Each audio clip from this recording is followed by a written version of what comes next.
Hey everyone, I'm currently working on a lot of different videos that will be coming soon this week, but I wanted to put out a compilation since I hadn't done one in a while, and that way you guys have a lot to listen to. I hope you guys enjoy, and be sure to have those notifications turned on so you don't miss any of my new uploads. All that being said, let's begin, and remember to always stay hungry.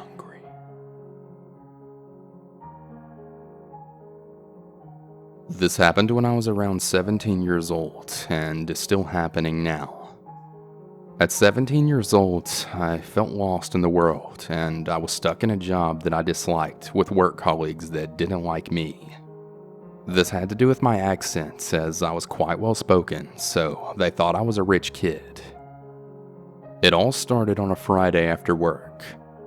The factory I worked in had a half day on Fridays, so I would just spend the rest of the day wandering around the city I lived in. It had been a tough day of relentless mocking, and I was really reaching my breaking point. I went around the city looking for a new job. I visited the police recruitment center, the Army, the Navy, and Air Force centers, and even the International Red Cross. I just wanted to get away from it all. After a few hours, I had a bag full of career pamphlets and still had no idea what I wanted to do with my life. I turned a corner, and immediately I saw this sign sitting in front of me. I can still remember it so vividly now. I then looked up at the building, and in a big fancy sign outside it then said, "The Church of Scientology." Now, before I continue, yes, I already knew about Scientology. However, I had a morbid curiosity about it. I had heard all of the horror stories and the things that happened on inside the church, but Tom Cruise was my favorite actor and he seemed to have his life sorted out pretty good. My famous last words right there. So, I went inside. I was immediately greeted by a very nice lady. She asked me how I was doing and what she could do for me today. I asked if I could speak to somebody about the church and the personality test. She smiled and then said, "I will be delighted to. Please take a seat and I'll get someone to speak to you." After about a minute, I was then introduced to an older man named Alan, and he was the head of my city's Scientology center. Alan took me to a small room to talk privately. When we entered, I immediately noticed the large picture of L. Ron Hubbard on the wall. We then sat down and genuinely had a nice talk. I told him about how I was unhappy about where my life was going. I told him about how I wanted to leave, plus all of the trouble I was having at work. He seemed genuinely concerned for me, and I honestly felt like he really wanted to help. After a while of talking, I agreed to do the personality test. He gave me the test and left the room, saying to give the test to the receptionist after I had finished. 2 hours later, I finally finished it. No joking, that's really how long it took. It was around 500 questions about anything and everything. I handed it in to the receptionist and she told me it would take some time to process. In the meantime, Alan had told her to take me to their private cinema and show me a film. I thought it was just going to be some room in the back with a TV on the wall, but no, they did indeed have a private cinema. It could probably seat around 50 people, and it had a large screen in the front. It did feel a bit weird being in there by myself in a cinema owned by Scientology, but I bet that hasn't happened to many people. Or maybe it has. Anyway, I sat down and they played me the film. It was about 30 minutes long and consisted of a narrator explaining those strange feelings you sometimes get with some mediocre acting following along. I remember a section about how much you doubt yourself, knowing you have locked a door but going back to check multiple times. At one point, the film showed how a past event that happened to your mother while she was pregnant with you could affect your life in a negative way. Example, your mother was sick on a flight, so now you're scared of flying. I also vaguely remember something about rotten eggs and how much of an event involving them can hurt you. I know it sounds absurd, but in some ways the film really made sense to me. When the film was finally done, I was taken to Alan's office and he told me my results. He told me I was extremely depressed, one of the most unmotivated people he had ever met, lacking cognitive thinking, and was a waste of talent. Now, this made me very upset, but Alan said he could help me. He gave me about 4 books and a DVD. He told me to read the books and watch the film before my course. I then asked, what course? And Alan told me he had signed me up to do a course at the center. He actually convinced me that if I didn't do this course that my life would soon spiral out of control. He made me hand over quite a lot of money for the course, and he said I would receive an email about the course, which was in a month's time. He made me hand over quite a lot of money for the said course, and said I would receive an email about the said course, which was in about a month's time. I left the center, ran home, and immediately started reading the books that I was given. This happened all over the weekend. I had basically locked myself in my room and did nothing but read and reread those books and watch the DVD over and over again. Over the next week, I began taking notes about myself and my family. I emailed Alan with the questions and concerns, and started resenting my mother for my life. I began to think that she was the problem, that everything bad that happened to me was the result of her. I started to treat her very badly, swearing at her, and did the best that I could to ignore her. When I emailed Alan about my mother, he told me that if she was the catalyst for my problems, that maybe I should consider disconnecting from her. And I took that bullcrap seriously. I actually made plans to totally leave her out of my life. A week before my course, I developed some kind of God complex towards everyone around me. What I read in those books told me what I could become. I actually saw everyone in my family as below me. I really did become a truly spiteful person. Just days before my course, I was confronted by my mother and father. They said they were concerned about me, and they searched my room. My dad took all of my Scientology books and the DVD. I was outraged. I screamed and cursed at my parents. I said horrible, wicked things to them. I told them how I was going to leave them and how I never wanted to see them ever again. Hours of arguing back and forth, tears and crying. However, in the end, they did convince me that the church was a bad place. They then said, if I was so miserable at work, I should have told them, and that's true. To this day, I can't believe I didn't say anything to them. Instead, I went to Scientology. That night, after the arguing had stopped, they set me down and comforted me. I really couldn't believe it. After the way I had treated them for the past 3 weeks, they still cared about me. The next day, I emailed Alan and told him I would not be coming back to the church. He quickly got back to me asking me why, asking if it was my family and if I was being forced not to go. However, I ignored him. The emails that I ended up receiving in the next few weeks were insane. He told me things like, I should leave my family now and I could stay at the church. He actually tried to convince me that it was all because of my mom. He even emailed me to say something along the lines of, I won't be surprised if I read in the newspapers that you're found dead. I'm very sure he crossed a line there, but I just kept ignoring him. The strangest email I got yet was one in all binary code. I used a binary code translator, but it all came back as mixed up letters and numbers. None of it made sense. I eventually blocked him. However, it still hasn't stopped. About 2 or 3 times a year, I'll get an email from the church. It's either asking how I am or asking about my family. Whenever I get them, I immediately block the email address, but they just keep coming. It's always someone new saying they heard about my case and that they're really worried about me. The whole reason I'm writing this is because I got one the other day and I thought it would make a good warning. Please, I beg of you, do not go to the Church of Scientology. If they can make me into a spiteful degenerate in just a few hours, then what can they do with a person in a few months or even a year? If anyone has any idea how to block an entire religion/cult from my email, then please let me know. And if you're feeling lost in your life, sad or upset, then please talk to your family, friends, or a doctor. When you're down, don't let others make you into a monster. Take it from me. After this event, I got some help, and I'm a really happy and confident person now. Oh, and Alan, if you happen to stumble upon this, you really made me into a monster, so for your sake, please, I really hope we never meet again.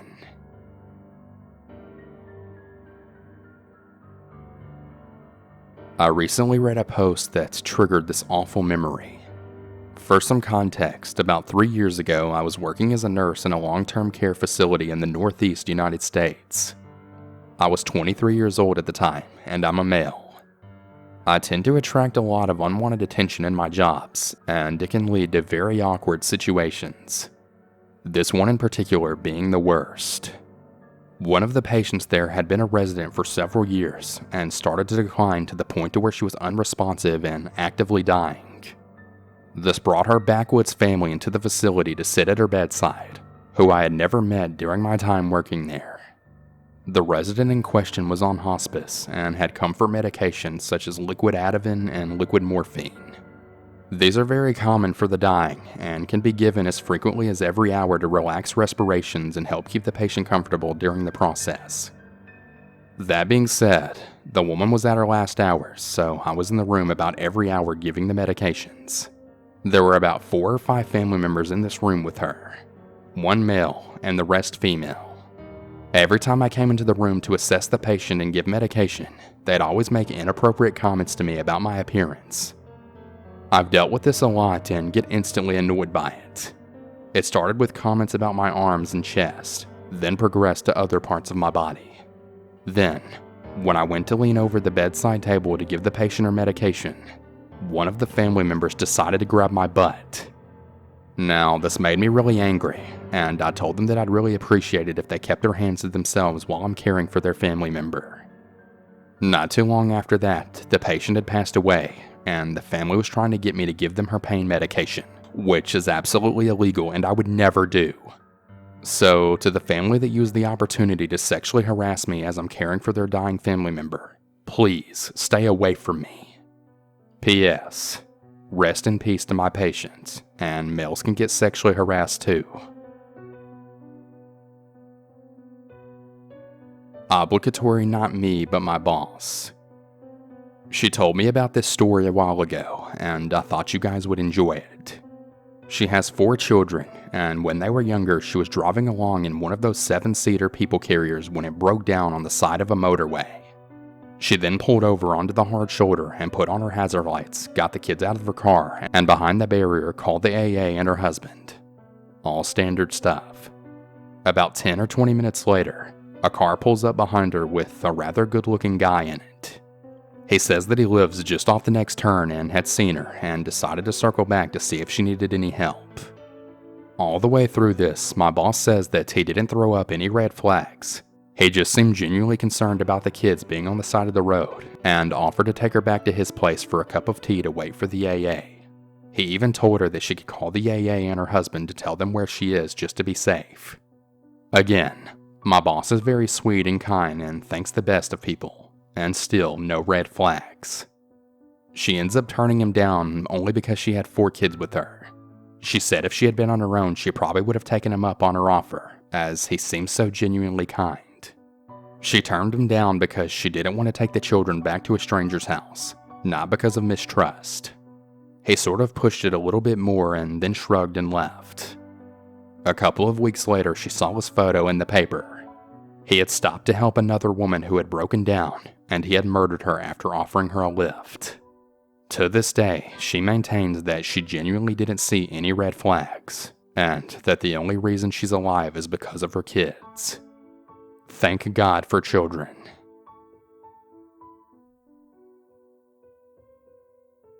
I want to share a more long-term story that occurred over a period of a year of my school career. My 8th grade year, to be exact. I'd like to preface this by saying that I'm a male and bisexual, as well as only being 13 years old when this started. So some of the decisions that I made throughout this whole thing were pretty stupid on my part. Let's travel back in time to when my troubles first started. The beginning of 8th grade. The year prepping me for what was to come in my high school career. I was really excited for this year, especially when I found out that there was a new kid that was joining my class. We'll call him Liam. Liam was a tall, skinny 15-year-old boy with black curly hair and blue eyes. He also happened to enjoy the same interests that I had at the time. Gorillas, Steven Universe, drawing, all that jazz. As a hormone-filled 13-year-old who had just discovered his sexuality, I was immediately head over heels for him. But due to the fact that I went to a religious school, I knew I couldn't openly date him without getting into deep trouble. I had to suppress my feelings for him, which turned out to be a massive bullet I dodged. I became friends with Liam, and we talked just about every day we got the chance. During lunch, during class, even at home on Instagram. He was perfect for me. He was so easy to talk to, he was hilarious, and just an all-around down-to-earth guy.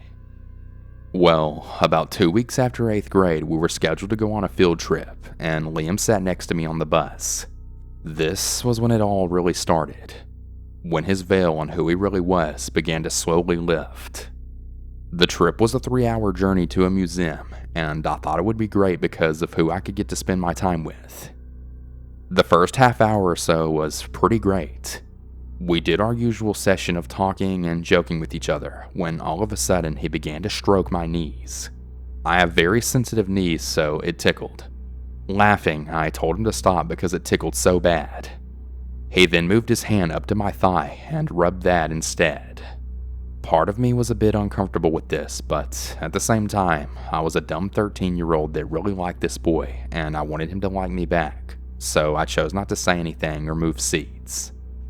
He did the same thing when we were going back to the school after the trip. I really do regret not saying anything because maybe that could have saved me from a year of hell from this guy if I did. Cut to around 3 weeks after this experience. Liam and I are chilling in the gym before PE. He asked me to hold his phone as his shorts didn't have pockets.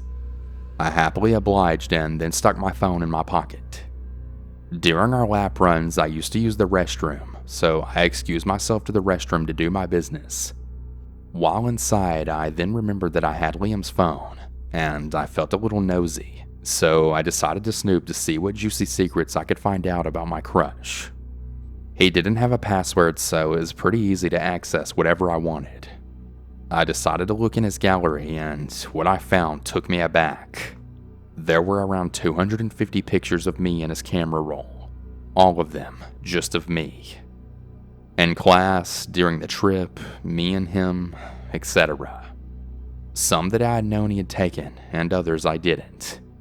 I thought this was really creepy, but at the same time, stupid 13-year-old me was happy that Liam liked me enough to be the center of his photography. So, like his creepy actions before, I brushed this off. As the weeks went on, I noticed that Liam not only liked me, but he was becoming obsessed with me. It started off with me noticing small things, like he wore the same color and brand of shoes I wore, and then it turned into more specific things like t-shirts with specific brands and characters that I wore. I was more so flattered than creeped out at his actions, and brushed them off yet again. It was in December of 2016 when I finally realized that what he was doing was really creepy and disturbing. It was after school, and my mother was running late, so Liam and I were chilling in one of the empty classrooms waiting on our parents. Liam's mother always worked a little late, so he always left school a little bit later than everyone else. I was sitting in the front of the classroom and Liam sat in the back. He had sat his bag down next to the classroom door, and since I was closer to the bag, he asked me to get a book from his bag. I said sure, and walked over towards the bag. As I bent over to reach inside the bag, Liam walked behind me and then grabbed my butt with both of his hands. Startled, I then turned around and asked him what he was doing, and he simply said that he was just goofing around and wanted to mess with me. I had blown everything else off before, the pictures and touching my legs, but I knew that gripping my butt like that was not okay. I was now uncomfortable, and I decided that I didn't want to be in there with him anymore after that, and I decided to leave. He didn't follow me out and just sat with a blank face after I left the classroom. I reported what he did to the principal on the way out, but he didn't believe me, saying that I was just trying to start trouble, but that he would still talk to him about it. So yeah, really great school system we had. The very next day, I walked into classroom as usual and Liam was sitting in the back, saving his usual spot next to him for me, but he had a cold dead look in his eyes when he stared at me. I reluctantly sat down next to him and gave him a monotone, "Hey," but he said nothing in return. A few minutes go by in silence between us, other than the other kids having their own conversations or doing their own thing, when Liam leans over and whispers to me. What he whispered to me made my blood freeze, and they're words that I'll never forget. So, you really tried to report me? I thought we had something. I'm going to make your life a living hell. And make my life hell, he surely did. Every day for weeks on end, he would find a way to get to me and do whatever he wanted. He would manage to find times when I was alone and touch me, hurt me, or even worse. Even when crowded in the halls, he would do things like give a subtle butt grab when no one could see. It got so bad that I stopped going to the bathroom at all during school hours. I tried to report him again, but no one would believe me, saying he's a great student and wouldn't dare to do something like this. I literally came home every single day with a bruise and mental scarring, but I never told my parents in fear of them just automatically thinking that I'm doing it for attention. One time while I went to my locker, I then opened it and a note fell out. I picked it up and opened it. Its contents made me physically ill. It was a typed letter from Liam detailing all of the disgusting and heinous acts that he wanted to do to me. I tried to show it to the principal, believing that the letter would prove what Liam had done, but he said since the letter had been typed out and wasn't signed by Liam, there was no proof that Liam had typed it, and even suggested that I was the one who typed it in an attempt to frame Liam for something he didn't do. Literally all of my efforts to stop him were futile. Now, I wasn't a violent person, so fighting him wasn't an option for me. Liam was a psychopathic monster, but he was smart. He managed to create a facade that he only broke when tormenting me. He was a star student as well as a rather popular guy in our class. Compare that to me, an antisocial and somewhat rude and unpopular guy. He basically had the perfect target. Around February of 2017, my history teacher was fired for a different scandal involving voyeurism that I had no involvement with, and was replaced by a new teacher who I'll refer to as Miss Bennett. Miss Bennett was a wonderful young woman who managed to make her teaching fun and interesting, and was the only person who got me through this really tough time with Liam. Miss Bennett took a liking to me because of my diligence and hard work that I did during the class. Miss Bennett noticed that I always looked tired and or sad whenever I walked by when leaving. So one day as class ended, she pulled me aside and asked me why I always looked tired and sad during class. I was rather hesitant to say anything because I was so worried that, just like everyone else, she wouldn't believe me. But she seemed to genuinely care enough about me if she pulled me aside to privately talk to me, so I decided to tell her everything. What had happened over the year, how it all started, and how it is now. She just stared at me, eyes wide and jaw dropped, listening to all of the abuse this monster had given me and how the school did nothing about it. She gave me a warm hug and apologized profusely for what had happened to me, and said that somehow something would be done to stop it. I told her that I didn't want her to say anything to the higher-ups because I knew she could get in trouble, because I knew Liam would just manipulate the situation to his favor. She said to not worry and that she wouldn't allow me to be hurt anymore. I left that classroom feeling happy for the first time in a really long time, knowing that somebody finally believes me for what he did to me. I felt like I had a sort of guardian angel now. Miss Bennett kept her word on keeping me safe as she kept a close eye on me between classes, always dismissing her classes 5 minutes in advance so she could walk close to my classroom and keep an eye close on me as I walked through the halls. Liam caught on to this and stopped touching me as he noticed Miss Bennett was always eyeing him and I through the hall. I went to Miss Bennett's room after school whenever my mother was late so that Liam couldn't touch or harm me after school either. I thought it was all over, but there was one last time that Liam had tried to commit his sinister acts. It was around the end of April and Liam hadn't attacked me or touched me since February, and I was resting easy, knowing that Miss Bennett was protecting me from his dirty, vile clutches. I was sitting in her classroom after school. I strangely didn't see Liam at all, even though he was at school earlier, so I figured he checked out early. Miss Bennett said she needed to run and collect copies of a test from the teacher's lounge, which was all the way on the other side of the school from the room we were in. After she had left, I needed to use the restroom, which was in the opposite direction of the teacher's lounge. I started walking to the restroom, passing all of the empty classrooms on either side of me, when I thought I heard footsteps behind me. Still a bit nervous about Liam, I then turned around and saw nobody in sight. I figured that my mind was just playing tricks on me, so I walked another 50 feet to the restroom and used the stall. While inside, I heard the door to the restroom then open, so I figured it was just another teacher staying late needing to use it. But then the light switched off. The power didn't go out, it was switched off because I heard the light switch click. I was petrified as I sat in total blackness, but this didn't even compare to what happened next. I then heard the voice of Liam say in a singy-songy voice, "Come on out." I was on the verge of tears at this point, but dared not to make a sound as I heard him slowly walking through the bathroom. I was on the very last stall at the end, and to my horror, he began checking the stalls, trying to find me. After finally snapping out of my frozen fear, I then prepared for him to open the door to my stall. He knew that I was in the last stall, laughing and taunting me while standing on the other side of the stall door, which was his biggest mistake. I bowed my legs back, and as soon as he opened the door, I then kicked the door back in his face with full force. I heard him yell in pain and fall backward from the impact. I took this time to pull up my pants and run out of the restroom, with him following close behind. As soon as I burst out of the restroom, Liam then burst out right behind me and tackled me to the floor. Liam had a large pocket knife in his hand and had successfully slashed me a few times on my arm and hands. I heard Miss Bennett then yell at him to get off of me, and she then ran over to tackle Liam to the ground, wrestling the knife out of his hand. At this point, the other teachers who hadn't left the building had come outside to see what the commotion was.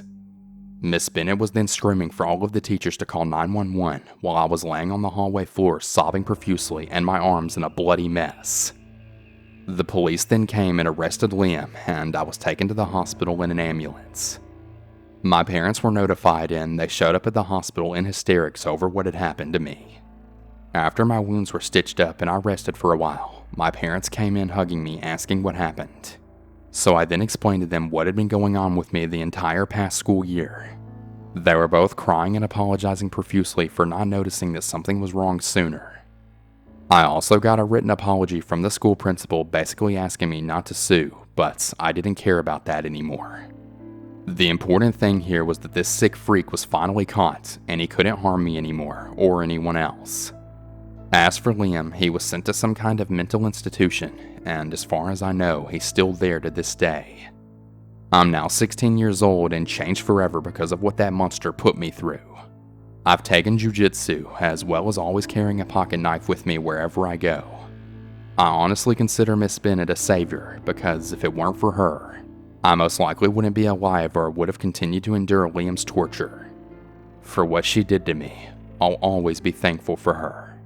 And Liam, for your sake, I really hope I never have to see your face ever again.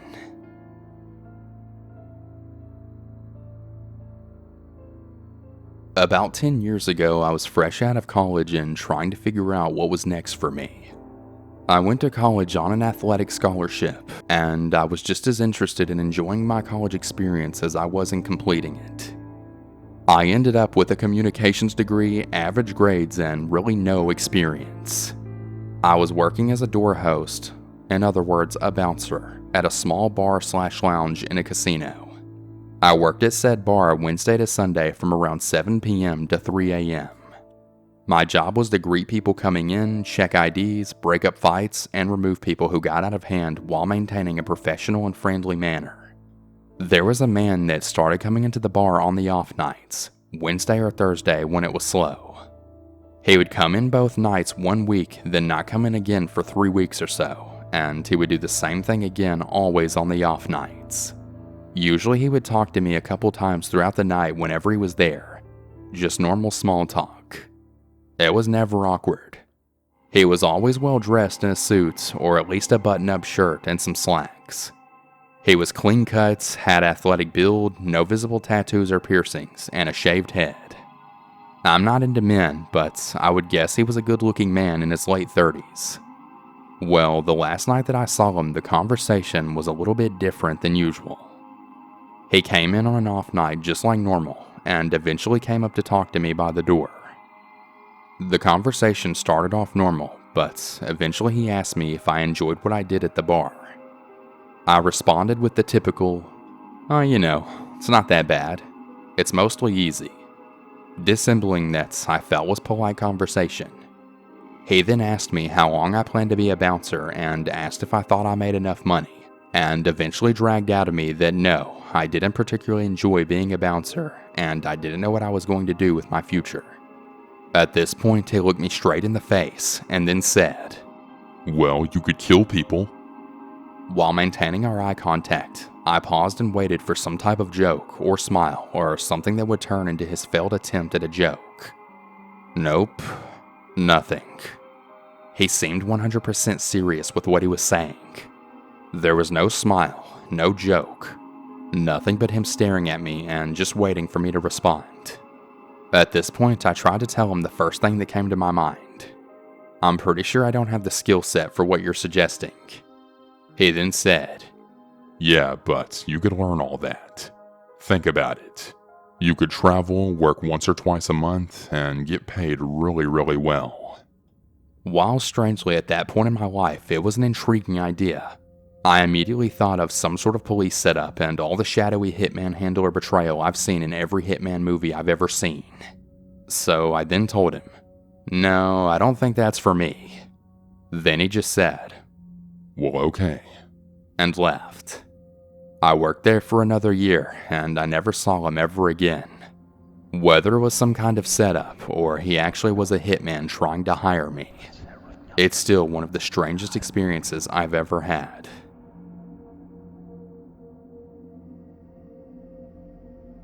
I am currently on a vacation in Mexico with my family. The house where we are staying is right on the beach, and it is very tranquil and scenic. My parents are in a main house with a kitchen and a living room, while my sister and I are in a second building with one bed and a bathroom. There's a small house before ours where the groundskeeper and her roughly 14 to 16-year-old son live.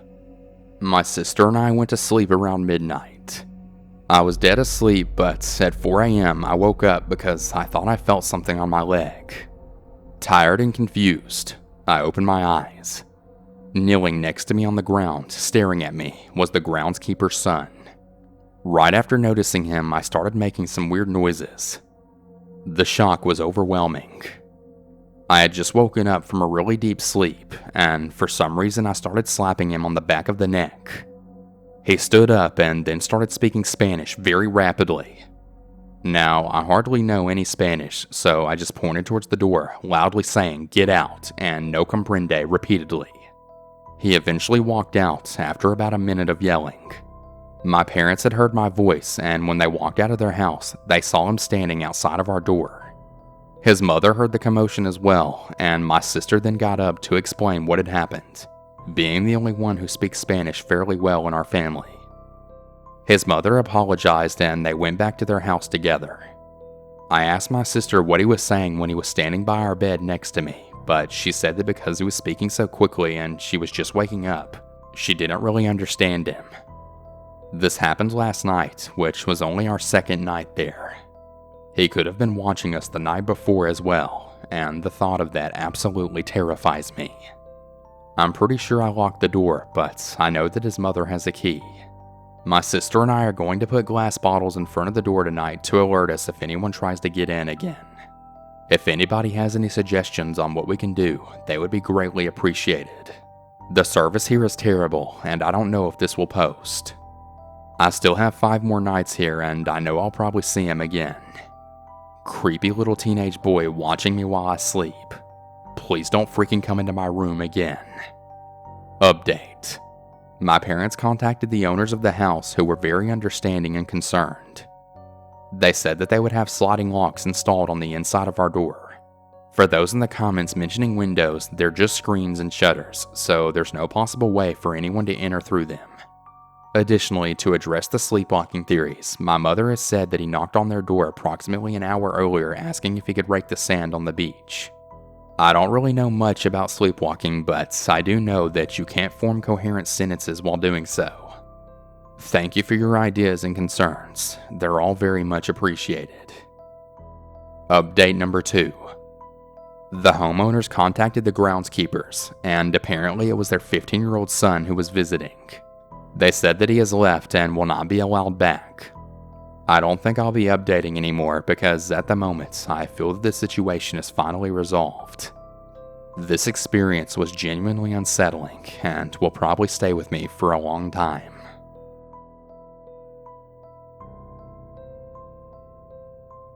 This just happened to me as I was getting ready for bed about 30 minutes ago. Now that adrenaline is coursing through my system, I really doubt I'll be sleepy anytime soon tonight, so I thought I'd vent my story here. I was taking my dog out one last time before bed behind my apartment building. It's a pretty nice complex, mostly families and single/coupled professionals, and very quiet and peaceful. It's in the suburbs just outside the city, and after a few years of living downtown, the past few months here have been a calming respite.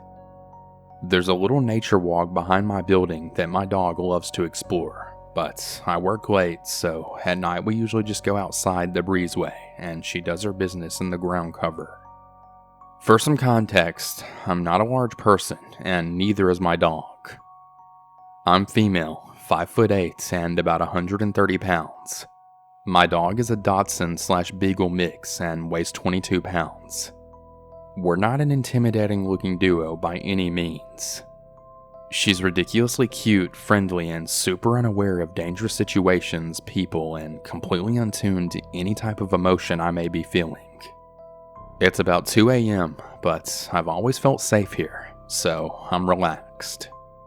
Of course, she is taking her time, sniffing around, while desperately I encourage her to go potty when all of a sudden she jerks her head to the entrance of the breezeway. I live on the ground floor in the front of the building. There's a guy, 20s, around 6'3", 6'4", pretty built, wearing a gray t-shirt and black shorts walking towards the entrance.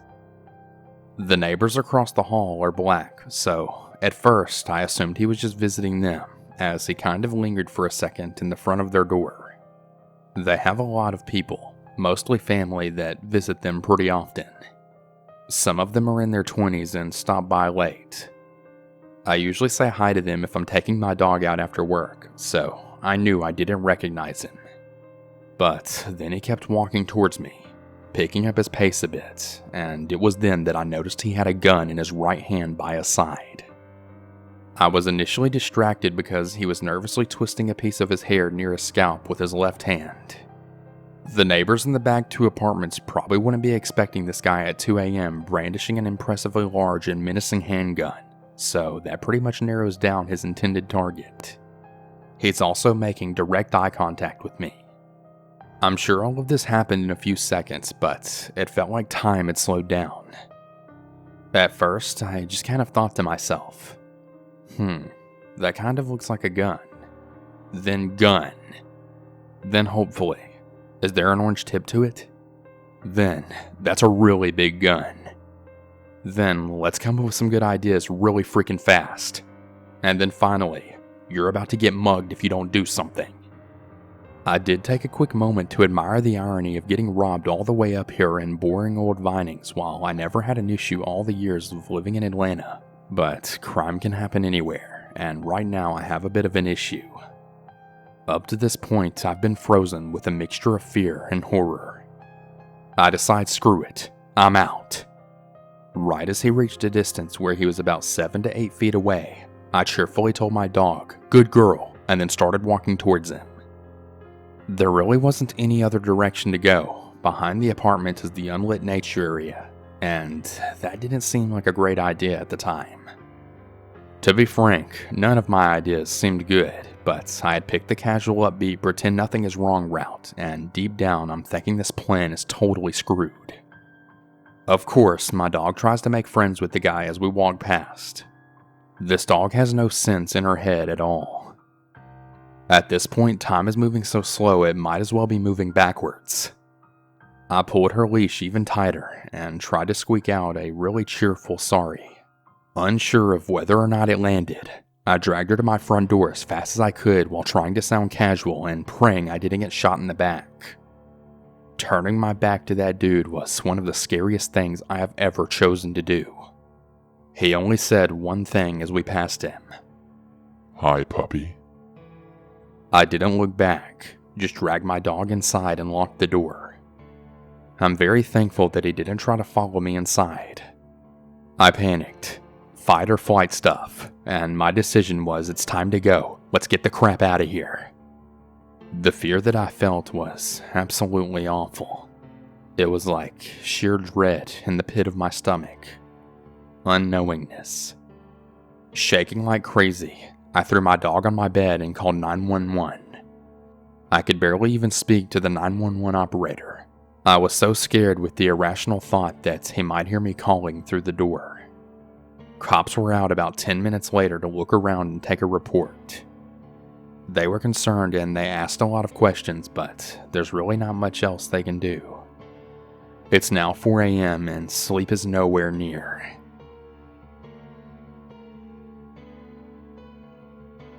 Last year, my fiance and my mom passed away, one right after the other.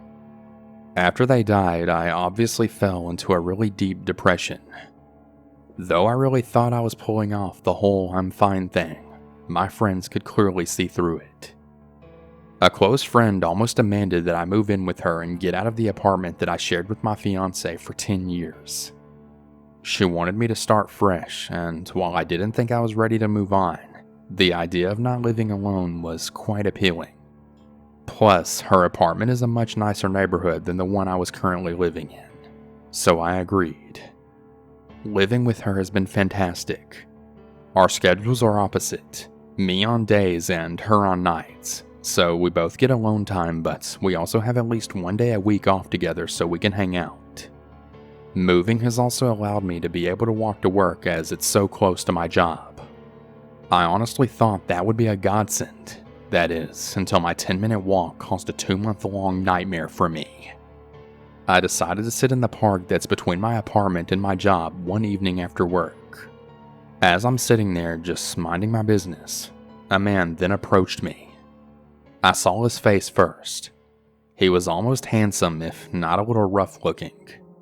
Even though I live in an urban area with high homeless population, it didn't really occur to me this man was anything but some mildly handsome 40-something guy. So I just smiled and looked back down at my phone, expecting him to walk on by me. Well, nope. He asked me what time it was, and when I looked up to tell him, I noticed all of the stuff he was carrying. It was so random. A kid's chalkboard with nonsense all over it.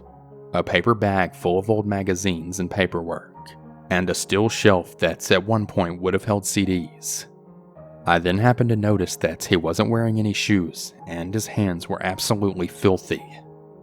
Needless to say, it finally dawned on me that this was not going to be a normal encounter. He started to talk to me non-stop. Some of it nonsense, but some coherent, but all of it freaking crazy.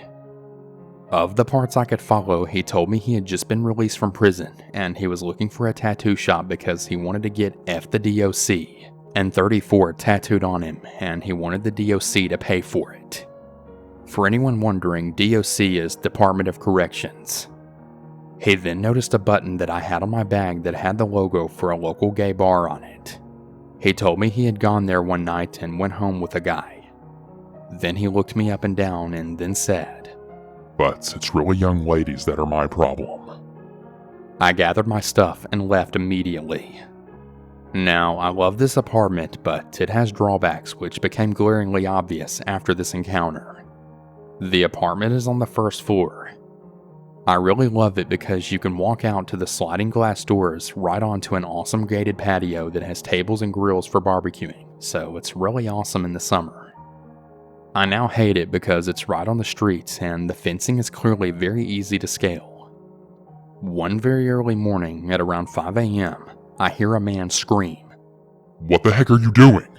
so loud and so close that it woke me up from a dead sleep, and I legitimately thought it was coming from in my bedroom. As it turned out, it was coming from outside. A neighbor had been leaving for work and discovered a man sleeping against my sliding glass door. The dude got scared off, my neighbor checked on me, and once I calmed down, I chalked it up to a messed up coincidence. 2 weeks later, I was sleeping and at some point this man came up on the patio and was now tapping on my glass door. I honestly just laid there, frozen in fear, until he escalated to full-blown kicking the glass. I turned the light on to grab my phone and he took off. I called the police and they came over to take the report and to look at footage from the cameras in the building. The footage confirmed it was indeed the man from the park. And more disturbingly, the footage from the hallway cameras show that on more than one occasion, he had slipped in the building behind a resident and sat in the lobby for several hours, at one point going down the hallway and trying my doorknob and my neighbor's doorknob to see if they were locked. He even went so far as to hide in the little mailbox room when he saw my roommate coming in from work. The police think he either followed me from the park or just had happened to notice me at one point when I was on the patio. It's been a few weeks and I haven't seen him, and no one has reported seeing him in or around the building. My roommate bought me pepper spray, and my kinda kooky, albeit well-meaning neighbor who has made it very clear he's retired military and a bit of a gun nut checks on me nightly, so I'm not as freaked out as I could be. But still, crazy freaking guy from the park. Stay away from me. There's a man that hangs out at my work who, until lately, I had defended as harmless. Now, I work at a gym, and this man has a membership but doesn't really work out. It's like he just comes to be social. He sits, drinks coffee, and tends to bug people. He is clearly mentally handicapped and very hard to handle. He's around 50-something years old and wears short shorts and tight tank tops way too small for his body, and he loudly and obnoxiously repeats himself over and over. He gets frustrated and said, "You know what I mean? It's really complicated. I can't explain it." After showing no sign of not understanding him or even after we have learned to clarify. I've been told many times that I'm the only person in the place that has any patience left for him, so I'm always very kind to him. Or at least I try. Whenever people complain about him, which is often since he randomly talks to people all over the gym, I usually always tell people that something isn't right with him, and that I know he's irritating, but honestly he's harmless, and I don't think he has anyone in his life. Here lately, he's talked about every young girl that works there, told a story about a 17-year-old that he met the other day, and how she was attractive, and he literally thinks every girl is hitting on him when they politely respond to something he says, or when anyone is even kind to him. Our gym has a pool, so the lifeguards wear swimsuits, although they are one piece and not at all revealing. He started making comments about the lifeguards in their swimsuits. They're all about 20 to 23 years old. He's talked about asking out every female manager or saying how he thinks one of them really likes him just because they were kind to him or something casual. He also makes up stories about employees telling him they're interested in him, which I know because I asked her and she flat out denied it and had no idea where he ever got that idea from. The most recent complaint I got about him was actually from a male member that travels and drives a semi and parks it in our lot once a month when he travels and sleeps for a while before he comes in to work out. He said that this man in question has been very, very creepy to him lately, standing outside staring at him while he's in the truck, or sitting in his car watching him, even if he has to get in his car and turn it around to face him to watch him, for hours at a time. His topic of conversation while talking to me last night? How much he would like to get a gun. So, I guess nothing really has actually happened, but this guy is really creeping us all out, and we're not really sure how to handle it.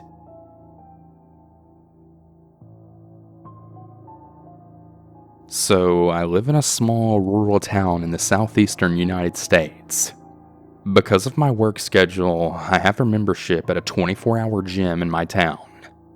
As a member, you're giving a key fob that you wave in front of a sensor so you can work out anytime you want, which is quite typical with most gyms.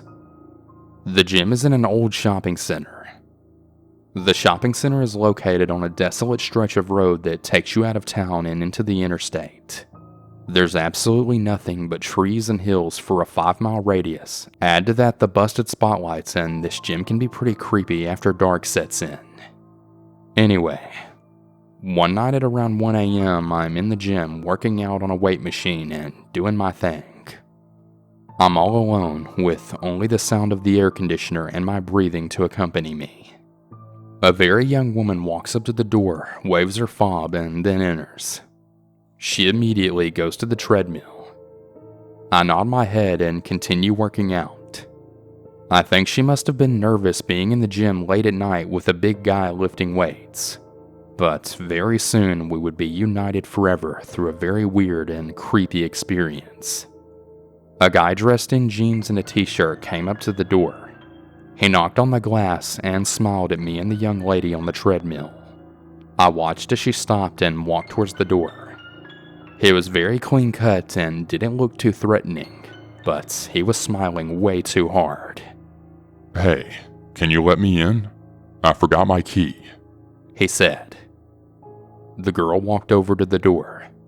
I couldn't believe she was going to let him in. "I don't think that's a good idea," I said. "Huh? Why not?" she replied. "He doesn't even have on workout gear," I said. That seemed to make her stop and actually think about the situation. "I'm sorry, I can't," she said to the man. He stopped smiling. "Let me in. Don't be a bitch," he said. He said it so viciously the woman shuddered like she had been shot. "What?"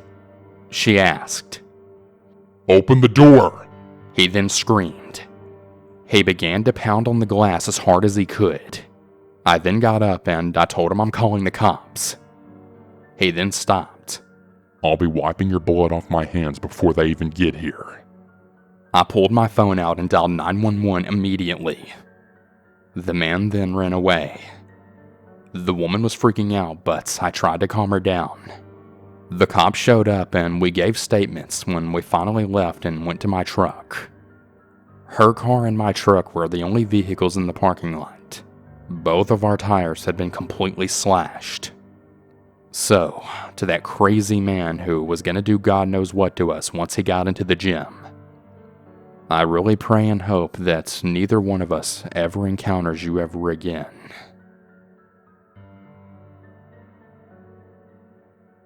Before I begin with this next one, it is kind of told in a different way, more of the victim calling out to their predator. Now that that's out of the way, I'll continue. "Hey weirdo at the gym, I just wanted to let you know that I see you. You're noticed. I see you almost every day in the morning. I notice you abandoned whatever machine you had already started on to move behind me. I see you when you follow me through my weight regimens, and I know you've seen me working out with my fiancé. You've even seen us kiss at the gym. We've noticed you leave with us and walk past our car only to watch you walk back the way you came because you didn't park near us. I even seen you pull up your camera when I'm working out in compromising positions. And I saw you today start to follow me towards the locker room, and I saw you turn away when another woman followed. I saw you panic when I stopped at the desk on my way out and whispered close to the female attendant. I don't know if reporting you will deter you from whatever you want with me, but weirdo at the gym, stay away from me. I'm going to be joining a new gym very soon, and hopefully I won't ever have to see your face ever again."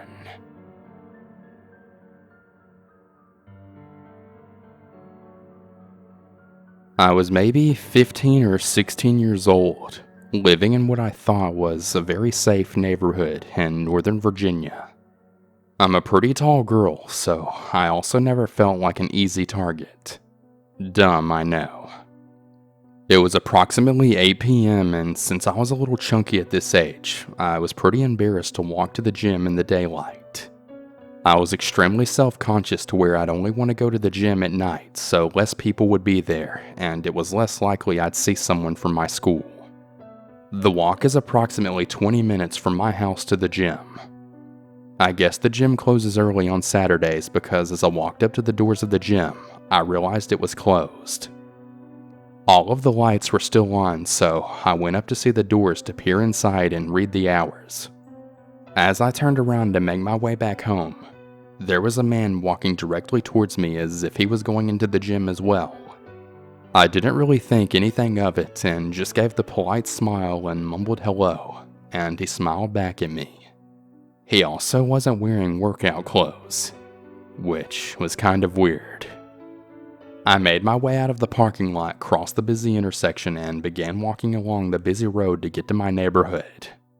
Since this path has a lot of bike riders on it and I'm listening to my iPod, I look over my shoulder every minute to see if a bike is coming so I can step out of the way.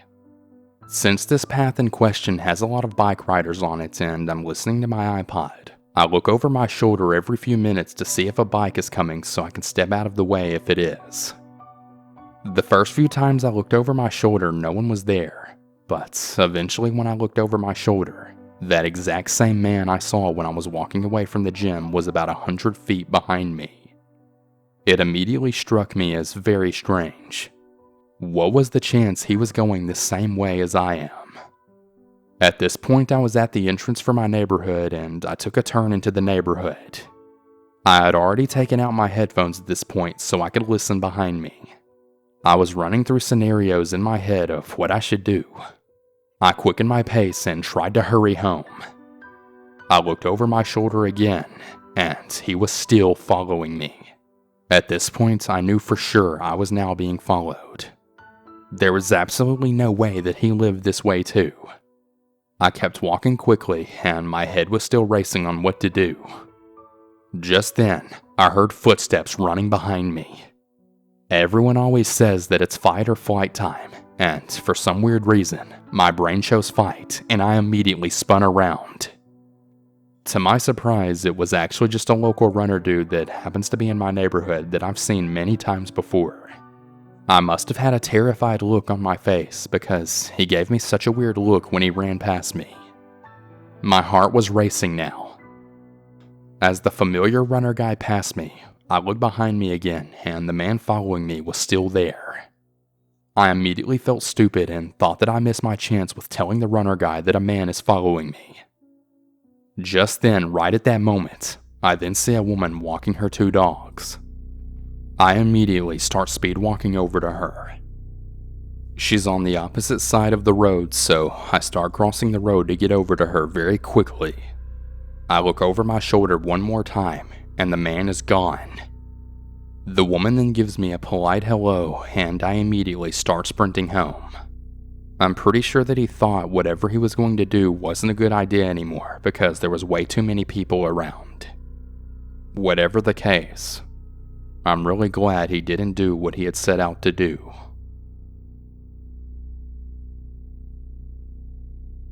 This happened about 6 months ago.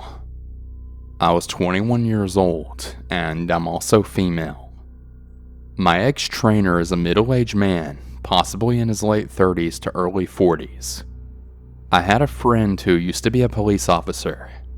I mainly knew him because he used to be my driving teacher. He told me he lost a lot of weight from his personal trainer nearby where I also happen to live. I felt that I could really trust my friend's word because I thought he was a good judge of character, and he did have really good results. I aspired to become muscular and lean. I wanted to look like a bodybuilder. It was something that I wanted for a really long time, and I've been looking for a personal trainer for a while. Shortly after, my friend then gave me his information. I was very busy most of the day with my full-time job, so I decided to schedule appointments at 4 a.m. My friend shows up at that gym around that time as well, so I felt pretty comfortable going at night. I went in and my friend wasn't there yet. The trainer gave me a tour of the gym and he seemed very friendly and like an okay guy. He was a tall, large man, but he didn't look very muscular. I found that kind of odd, but brushed it off and remembered my friend's results. We sit down and we go over a plan, and he recommends that I take a before picture, preferably in a bikini, and that I only show it to him if I want to. I was slightly uncomfortable with that comment, but just assumed I was being oversensitive and that he was just doing his job. I happened to see a picture of his wife and kids on his desk. That calmed me down a bit. There was no way he could possibly be interested in me if he's married, I thought to myself. I worked out for a couple of months and grew to trust him more and more.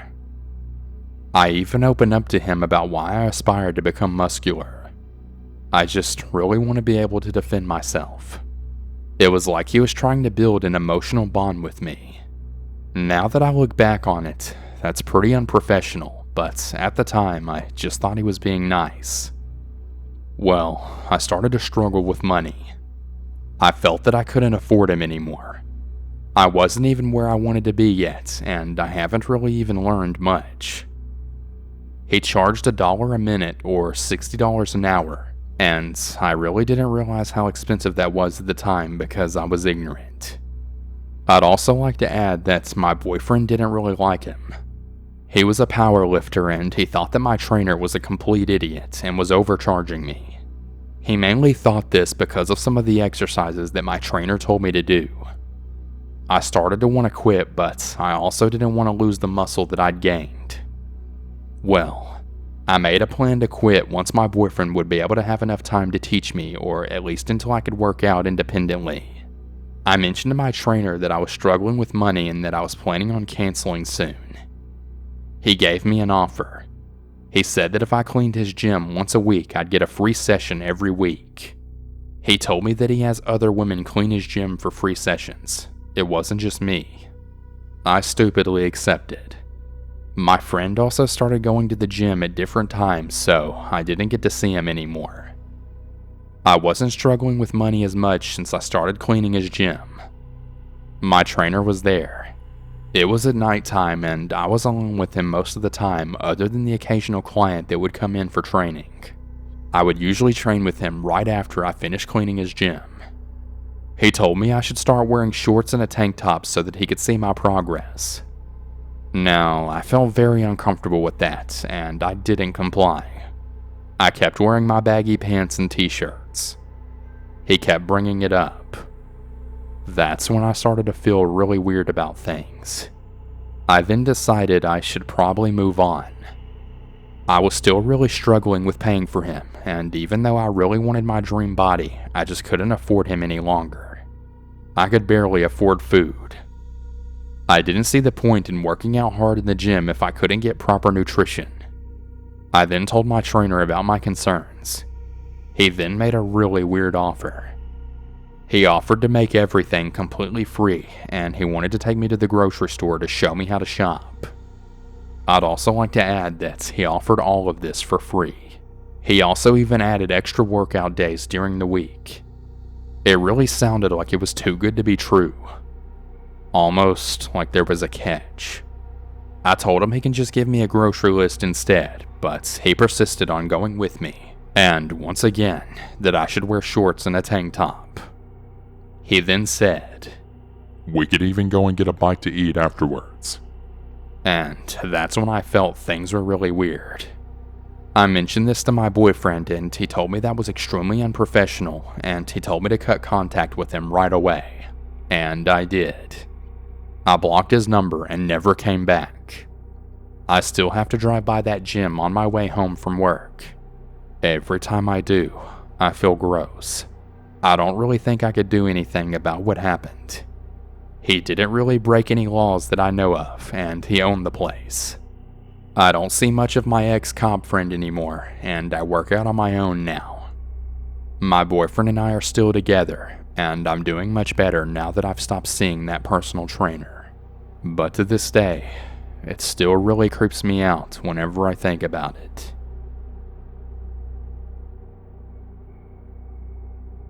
I'm a 16-year-old male, and I don't really partake in any kind of sports.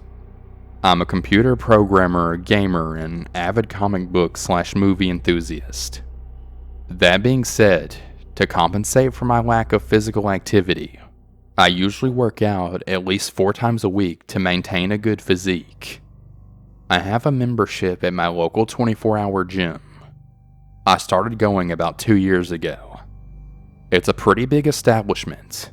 They have multiple floors, but I usually spend my time in the main floor, which has a spacious room with all of the workout equipment you could want. I usually do a full body workout when I go, so I tend to use all of the equipment. That being said, about last week, this all started. After I finish my cardio, I go down to the padded area where people typically do their ab workouts, and I get started going through my routine. I'm in the middle of doing my plank, and I noticed a guy staring at me. He was on my right and was wearing sunglasses, so I gave him the benefit of the doubt and I wrote it off as him looking at something else, as I couldn't see his actual eyes. After I proceed to my next exercise, he quickly leaves my head until I get to doing my squats. That's where he is very obviously staring at me. His head was turned in my direction. There was nothing else to look at. I give him the benefit of the doubt yet again. Maybe he was just thinking about something. That thought was completely diminished when he then came over and without solicitation, he touched me, proclaiming that I wasn't doing my squats right, which I of course knew was complete bullcrap. I'd like to add that at this point, he had his hands on my glutes. Let me also say that I am very clearly underage. I do not look a day over 15. Everything about this situation was just wrong, and I knew it. I was honestly pretty paralyzed over it. After I snapped out of it, I then thanked him and told him that I got it. He then smiled with the most perverted and creepy smile I'd ever seen. He goes back to his area and continues to stare me down like a hawk stalking its prey. I very stupidly don't report him and don't tell anybody about the situation. I was extremely creeped out nonetheless.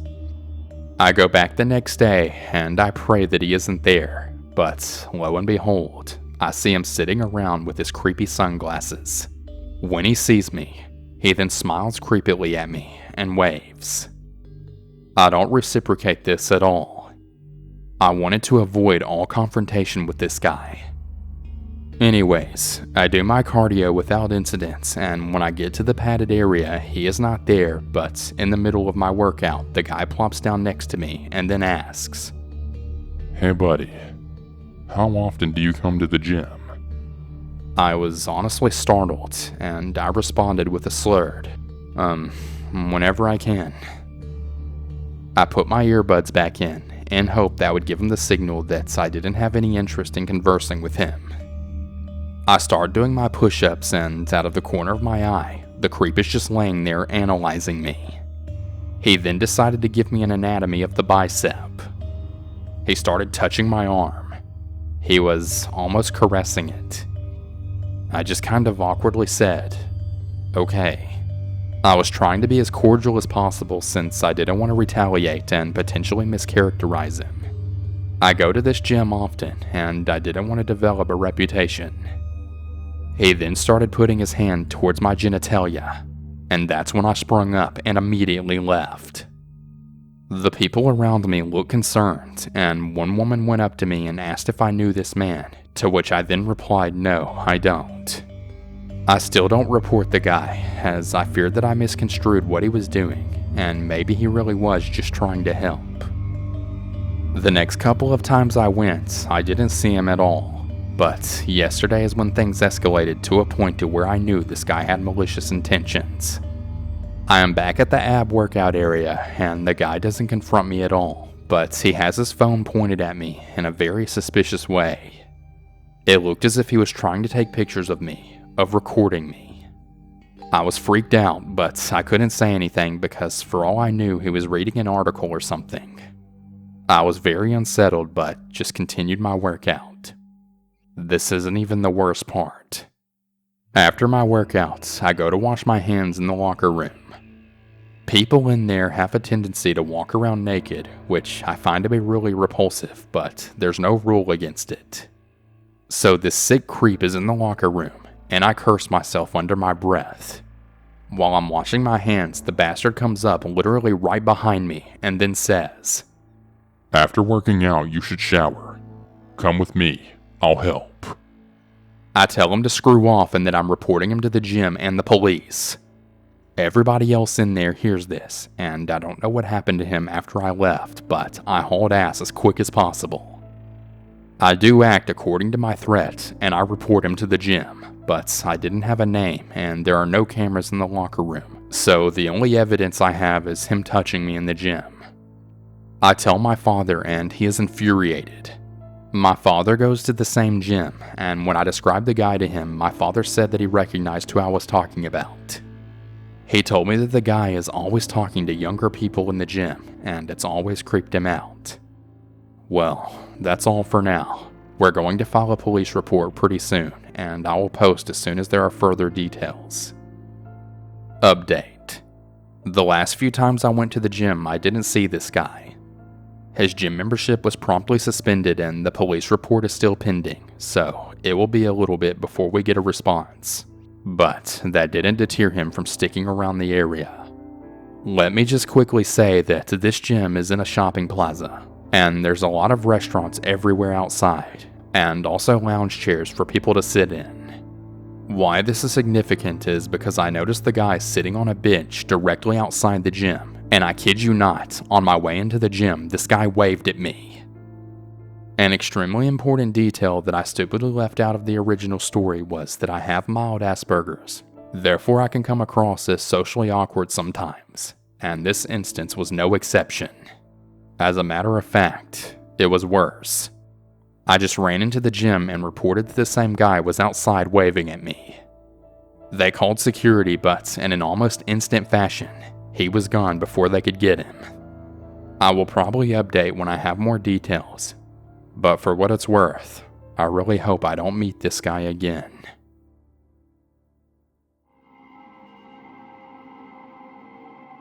My best friend is an influencer. Not big time, but with a big enough following to get free things, and has actually gotten 2 sponsored trips. She still works a full-time job, but does the Instagram thing on the side, mostly because of the perks. She's not big enough to live off this yet. Anyway, this was her first trip.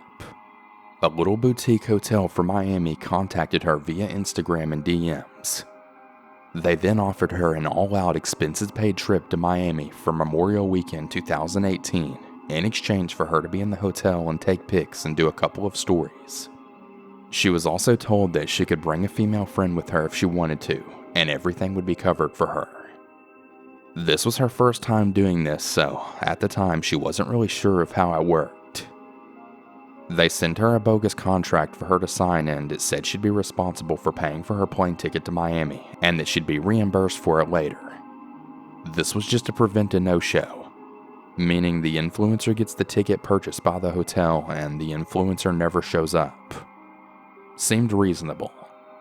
She invited me, her gay friend, instead of a female friend because she was really nervous about the whole thing.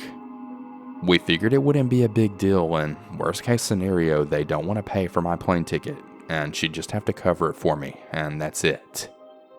We were supposed to be picked up by the hotel at the airport, so the day comes and we arrived in Miami. There's a guy holding a sign with her last name, and the paper has the hotel logo. We're then greeted and then we're escorted to a black SUV. This is where it starts to get weird.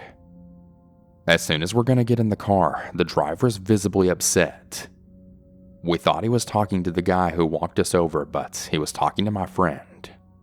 He had a very thick accent and was wearing dark shades. He was telling my friend that she wasn't allowed to bring her boyfriend and that it was supposed to be just 2 girls. Not 1 guy, 1 girl, 2 girls. He was actually demanding to see where the other girl was. We were absolutely speechless and totally confused. The guy who walked us to the car looked really annoyed, got in the passenger seat, and started to fight with the driver in Portuguese. Then he just turns to us and asks us where the other girl is at. My friend then tells them, very upset by now, that there's no other girl, it's just her, and that I'm just a friend coming with her on the trip. The big guy in the passenger seat then gets out, tosses out our luggage, and says something like, "This is bull crap." then gets in the car and they take off. And that was it. We were in shock.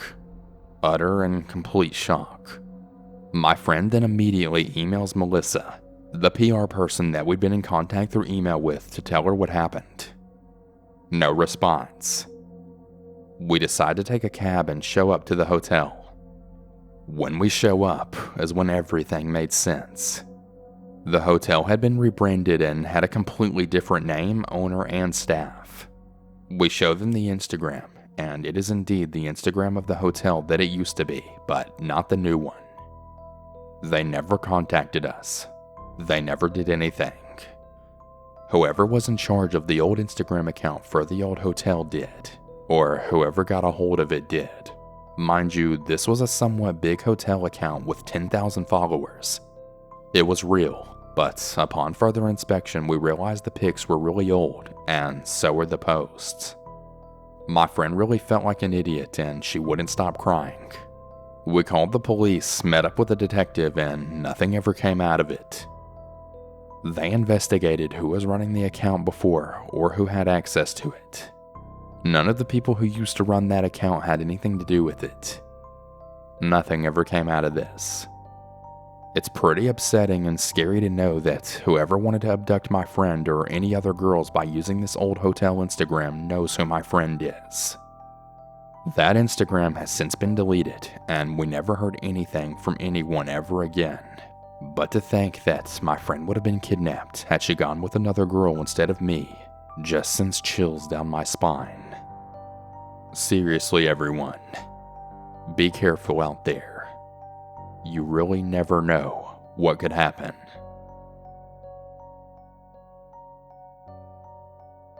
I'm a female in high school. I go to a pretty snotty, stuck-up private school because of all of the public schools in my area are basically filled with prison inmates to whom the guards pay no attention to. Even though the school is fancy schmancy, the area surrounding it is not so nice. A few blocks away from my school, there's a library no more than about 5 blocks away. I regularly walk to this library after school to wait for my parents to pick me up there. Yesterday after school, I was going along my normal route when I came to a crossroads. Naturally, I stopped, waiting for an opening in the traffic, allowing me enough time to cross through. I was about to cross when a white minivan pulled up in front of me, blocking my way. Inside the car were a man and a woman, probably in their early 30s, both Caucasian. "Hey, get in the car," they told me. "We'll give you a ride." No thanks, I said, taking a small step back. I don't need a ride. I can get there myself. I was smart enough to not accept rides from strangers, especially on a street as sketchy as the one I was on. "Get in," they said again. "Get in and we'll give you a ride." I then repeated yet again. I don't need a ride, I said, stepping back yet again. Really, it's fine. I'm just going up the street. The couple looked visibly annoyed. "Just get in anyways. We'll drive you there." I took another step back. "No thank you," I answered. "I don't need a ride." The woman cut her eyes at me.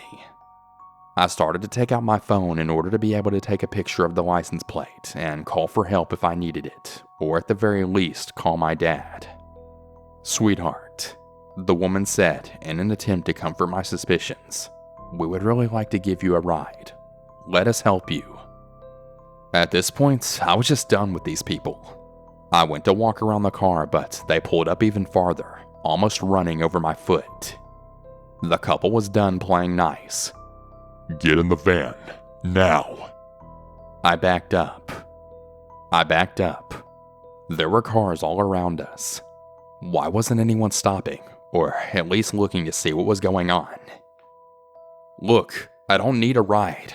Please leave me alone."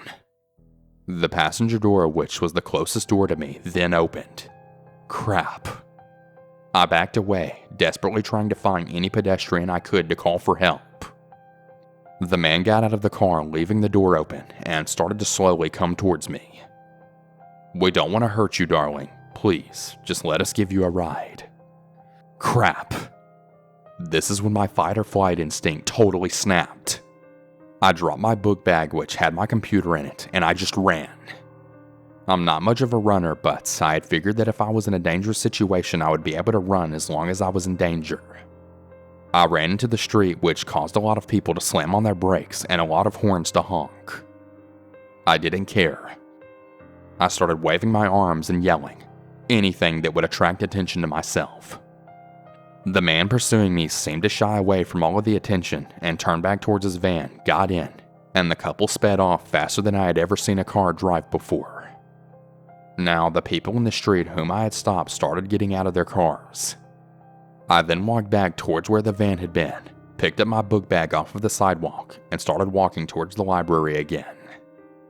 I got there safely. The next time I see a white van pulling up beside me, I'm automatically going to run the other way and never, ever look back. If you have children, please talk to them about stranger danger. No matter how nice of an area you live in, there will always be some sort of situation where that information will come in handy. I did the right thing, and I was really lucky my sister wasn't with me at the time, or even by herself. I firmly believe that she, being the innocent person she is, would have gotten inside the van. Thank you, and I really pray you never have to experience anything like this, or even anything worse. Please be careful.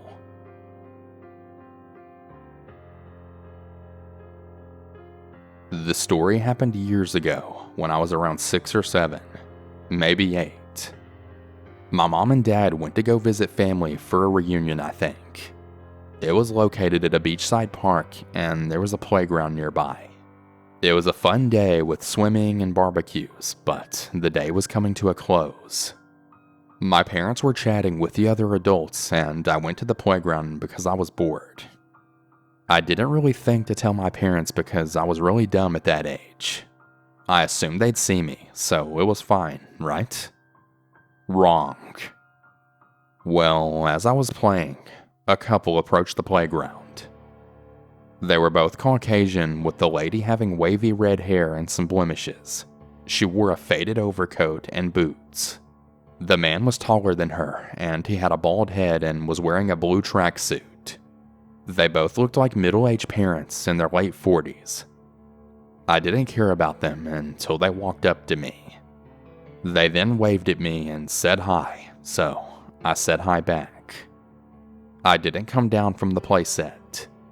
They then asked me, "Hey, so where's your friends?"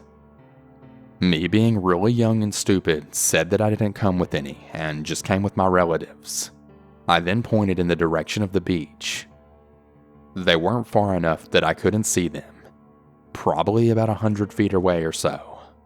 The couple then tried to make some small talk about stuff I liked, where I lived, my home phone number, all the red flags I'd run from today, but I was really blind to them back then. Thank God that I didn't remember my phone number or address back then, and only answered questions about the things I liked. I started coming down the playset too, when the lady of the couple asked that question. The question that I'll always remember.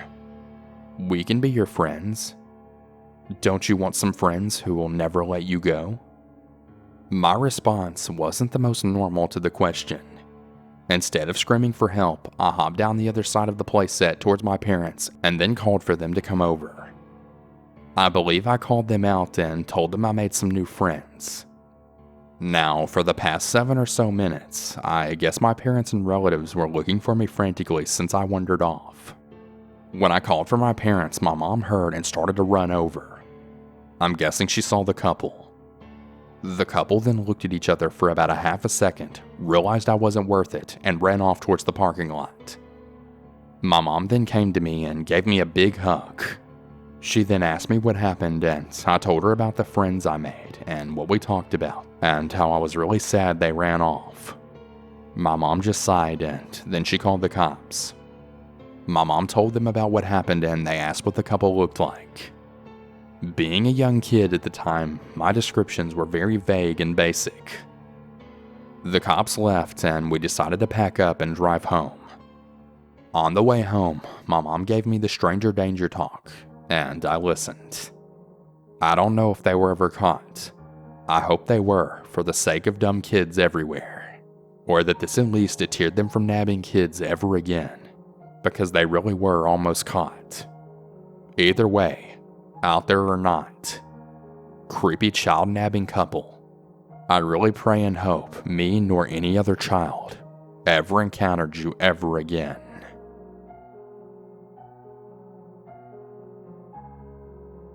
When I was around 13, my uncle won the lottery. After his winnings went public, he had a bunch of old friends that started to call and reach out in order to reconnect. At this point, he actually removed himself from the yellow pages. One day I came home and all of the family was there with a detective. He then explained to us that someone is planning to kidnap me in order to get a ransom. The kidnapper used Google to find our house.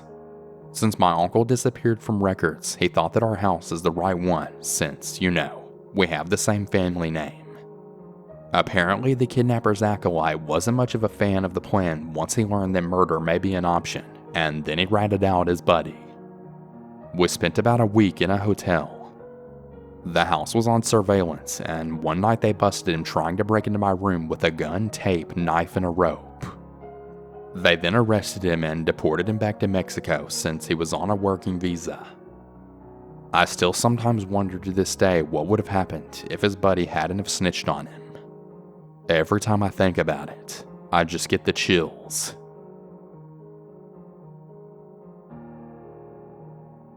I have always had this really vivid memory of me when I was maybe 3 or 4 years old at the time, and my dad had left me in the car really quick to go grab something out of the store.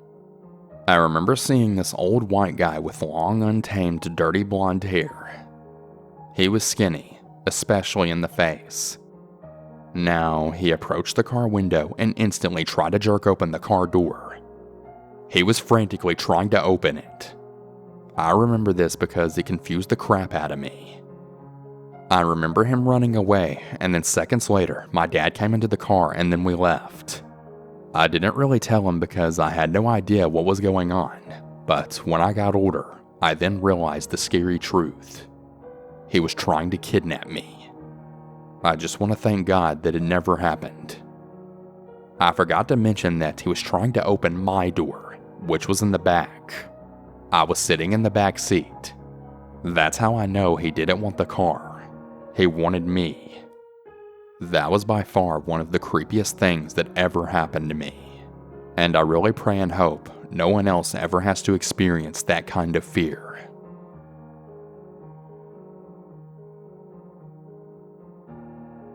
This happened when I was 5 years old and my best friend was 6. Quick school layout. The building was L-shaped and the short end was not in use at the moment, and the cars would stop to the right of the L, in full view, or behind the short part, which was mostly obscured. The road was pretty much in a square around the school, but only the aforementioned places cars could pull over. We were at school one day, and she did something that made me angry. She grabbed my colorful pens without asking. I wanted revenge. Shortly afterwards, recess started, and about halfway through, I saw my best friend walking towards the back of the short building, and I followed her, thinking she was about to go do something fun. When I rounded the corner, I then saw a man in a car giving her candy through the open passenger door. Well, trying to. My childish mind then thought, why doesn't the guy just step out to give the candy? Now he's holding it just outside her reach, and she has to climb in the car to grab it, and his seat will get all dirty. Why's he doing that? My friend had one knee on the car seat, reaching for the candy now. I suddenly realized that this was the perfect time for my revenge. I'd stop her from getting candy from this man. So I then yelled at her that she wasn't allowed to be this close to the road. We'd get in heaps of trouble if we got caught near the road instead of on the playground, and I was going to tell on her. This caused her to jolt back and she ran away from the car back to the playground, then taunting me with the fact that a passerby thought that she was so pretty that he wanted to give her candy, but not me. Apparently, a teacher saw me walk towards the road and was on her way to fetch me, so she was just around the corner from us when my friend then started taunting me. She heard what was said and quickly ran the last few steps towards us. "Did someone get in a car? Did you see any classmates getting into a car? Tell me what happened." She was clearly panicking, and the car was long gone by now, having driven off when I then yelled at my friend. My friend answered, "No, the nice man just wanted to give me candy, and she said she'd tell on me, so we ran back. I really wanted that candy though." The teacher escorted us inside, had all of the other teachers count heads, and talk to the police that were called. Neither me nor my friend knew what was wrong at the time. That is, until her parents came to fetch her and gave her a stern talking to about accepting candy from strangers, saying things like, "We've talked about this 100 times, and we have plenty of candy back home." My mom was proud of me because she thought that I listened to the stranger danger talks and protected my friend, and I didn't correct her. A few years ago, my best friend and I were talking about our old school, and this day came up. We both just realized that if I hadn't have been so obsessed with those pins, or if she had asked before taking them, that she probably would have been kidnapped and suffered a pretty bad fate. She couldn't believe how stupid she was for thinking that a random guy would really offer candy to kids from his car, especially since her parents had warned her about strangers before. I just felt embarrassed for not recognizing the situation from the talks my parents gave me and being so focused on getting revenge. It took me a while longer to fully realize what could have happened to her. I don't know if the guy was ever arrested or did anything else, but after this incident, my school started permanently posting a teacher as a lookout near the road. As far as I know, there were no more incidents at the school, and it was never really spoken of ever again. The official reason from the lookout teacher was to prevent students from running out onto the road and getting run over. When I drove past last year, they had put a fence all around the school. I'm guessing it's because they finally realized that a fence is a lot cheaper than paying a teacher an hour a day just to stand around. But anyways, I really hope no other children happen to encounter that man. Please everyone, if you have children, please educate them about stranger danger. You'll thank me later.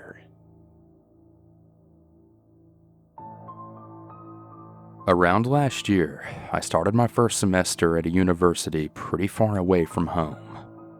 At first, I was very intimidated because I'm not exactly the best at making new friends, but as time went by, it turns out that there aren't as many history students, which is why everyone got to know each other pretty quickly.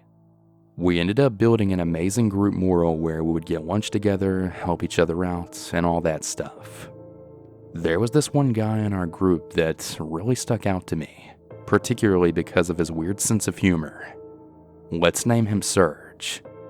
He kept making Hitler jokes on every occasion possible, or would just make very cringy sexual comments towards girls in our group. We all kinda had the common understanding of ignoring whenever he said something and quickly move on with another subject. However, it didn't take very long for him to find my phone number in our group chat and then DM me. That's where it all began. It started out pretty harmless with questions like, "Do we really have to know this?" Or, "Have you learned for this past test?" Most of the time his questions didn't make any sense, but I figured he doesn't have the right antennas to sense the cringe, and I happen to have a soft spot for outcasts, so we kept talking for quite a while. One day I accidentally baptized my MacBook with an energy drink, and of course it stopped working. Unfortunately, there was an assignment due that week, and I wasn't too sure how to manage that without a typing device. Sure enough, Serge found out about my situation and had the glorious idea to meet up at the library where they happened to have computers. Of course I agreed, and we set up this homework date on the coming Friday. When said Friday finally came around, we surely enough met up to get this thing done. Now, I have to admit, it was almost an instant regret for me, as he wouldn't talk or do anything the entire time while I was finishing the task. Once I was done, I realized that he had written one full sentence that entire time we were there, which was about 3 hours in total. As it got really late at that point, I told him I was going to look up a bus, but he kept insisting that he wanted to take me home, and I finally agreed. While on the way to his car, he suggested we should get some drinks since it's a Friday night. I told him I wasn't feeling too well, but he could have one beer that was left in my fridge. He shrugged his shoulders and asked why we couldn't just get vodka. Once again, I reminded him that I was sick, and I asked him where the heck he thinks he would be sleeping. His answer was, "Well, next to you." "Oh no. Heck no." I was already thinking and making a plan to get rid of him as quick as possible. In my apartment, I gave him that one beer, hoping he'd finish it and just leave. For some reason, I remember leaving my shoes and jacket on. He asked me why I didn't take it off, and I told him I was really cold. He would come closer, unzip my jacket, and then say, "I think I know something to get you hot in no time." I then jumped up very quickly and asked if he finished his beer, not really sure how to handle this situation. He proceeded to take out his notebook and turned on this weird show on Netflix, which was a weird cartoon about World War II. He then said, "Come on, just one episode. Please." I agreed despite wanting him to go and told him to leave once it's done. Of course, he took this opportunity trying to come closer to me. All of a sudden, he then grabbed me, threw me into my bed, and bit my ear. It honestly happened so quickly that I barely recall how he managed it in that time. If I could describe how I felt, I would compare it to a cooked noodle, and I was unable to move. I then yelled at him, telling him it's time to leave, and thankfully he did, but I could tell he didn't really like that I kicked him out. Fast forward, he would send me messages while sitting in the same classroom, asking if he could pet my kitty, even though I don't have a cat. It kept getting weirder and weirder, and I've never replied, but since he knew where I lived, I was scared to block him because I wasn't sure if he would just simply show up if he couldn't talk to me online. As time went on, I found out that he had texted multiple other girls from uni as well. The reason I found out is because they would come up to me and say that he talked about me, telling all these other people that apparently I hit on him and jumped on his lap while I was at my place. Seeing just how strange he really was, they surely believed me without explaining, so at least I didn't have to defend myself. One day us girls met up to talk about Serge and how to deal with him. We had all came to the decision that it would be best to block him, so we got our phones out together and got it done. That very same day, I remember walking past him and looking away since I could feel him trying to make eye contact with me. Right after class, he followed me, blocked my way, and confronted me about blocking him. I don't think I've ever been so scared. I simply couldn't speak, and I just knew this guy was unpredictable. Luckily, one of my friends saw me and came over asking if there was a problem. Serge then immediately brushed it off by saying he asked me something, and then he just booked it into the building. Nothing else happened after that, and I really pray and hope it never does. Serge, wherever you are out there, please, please stay away from me.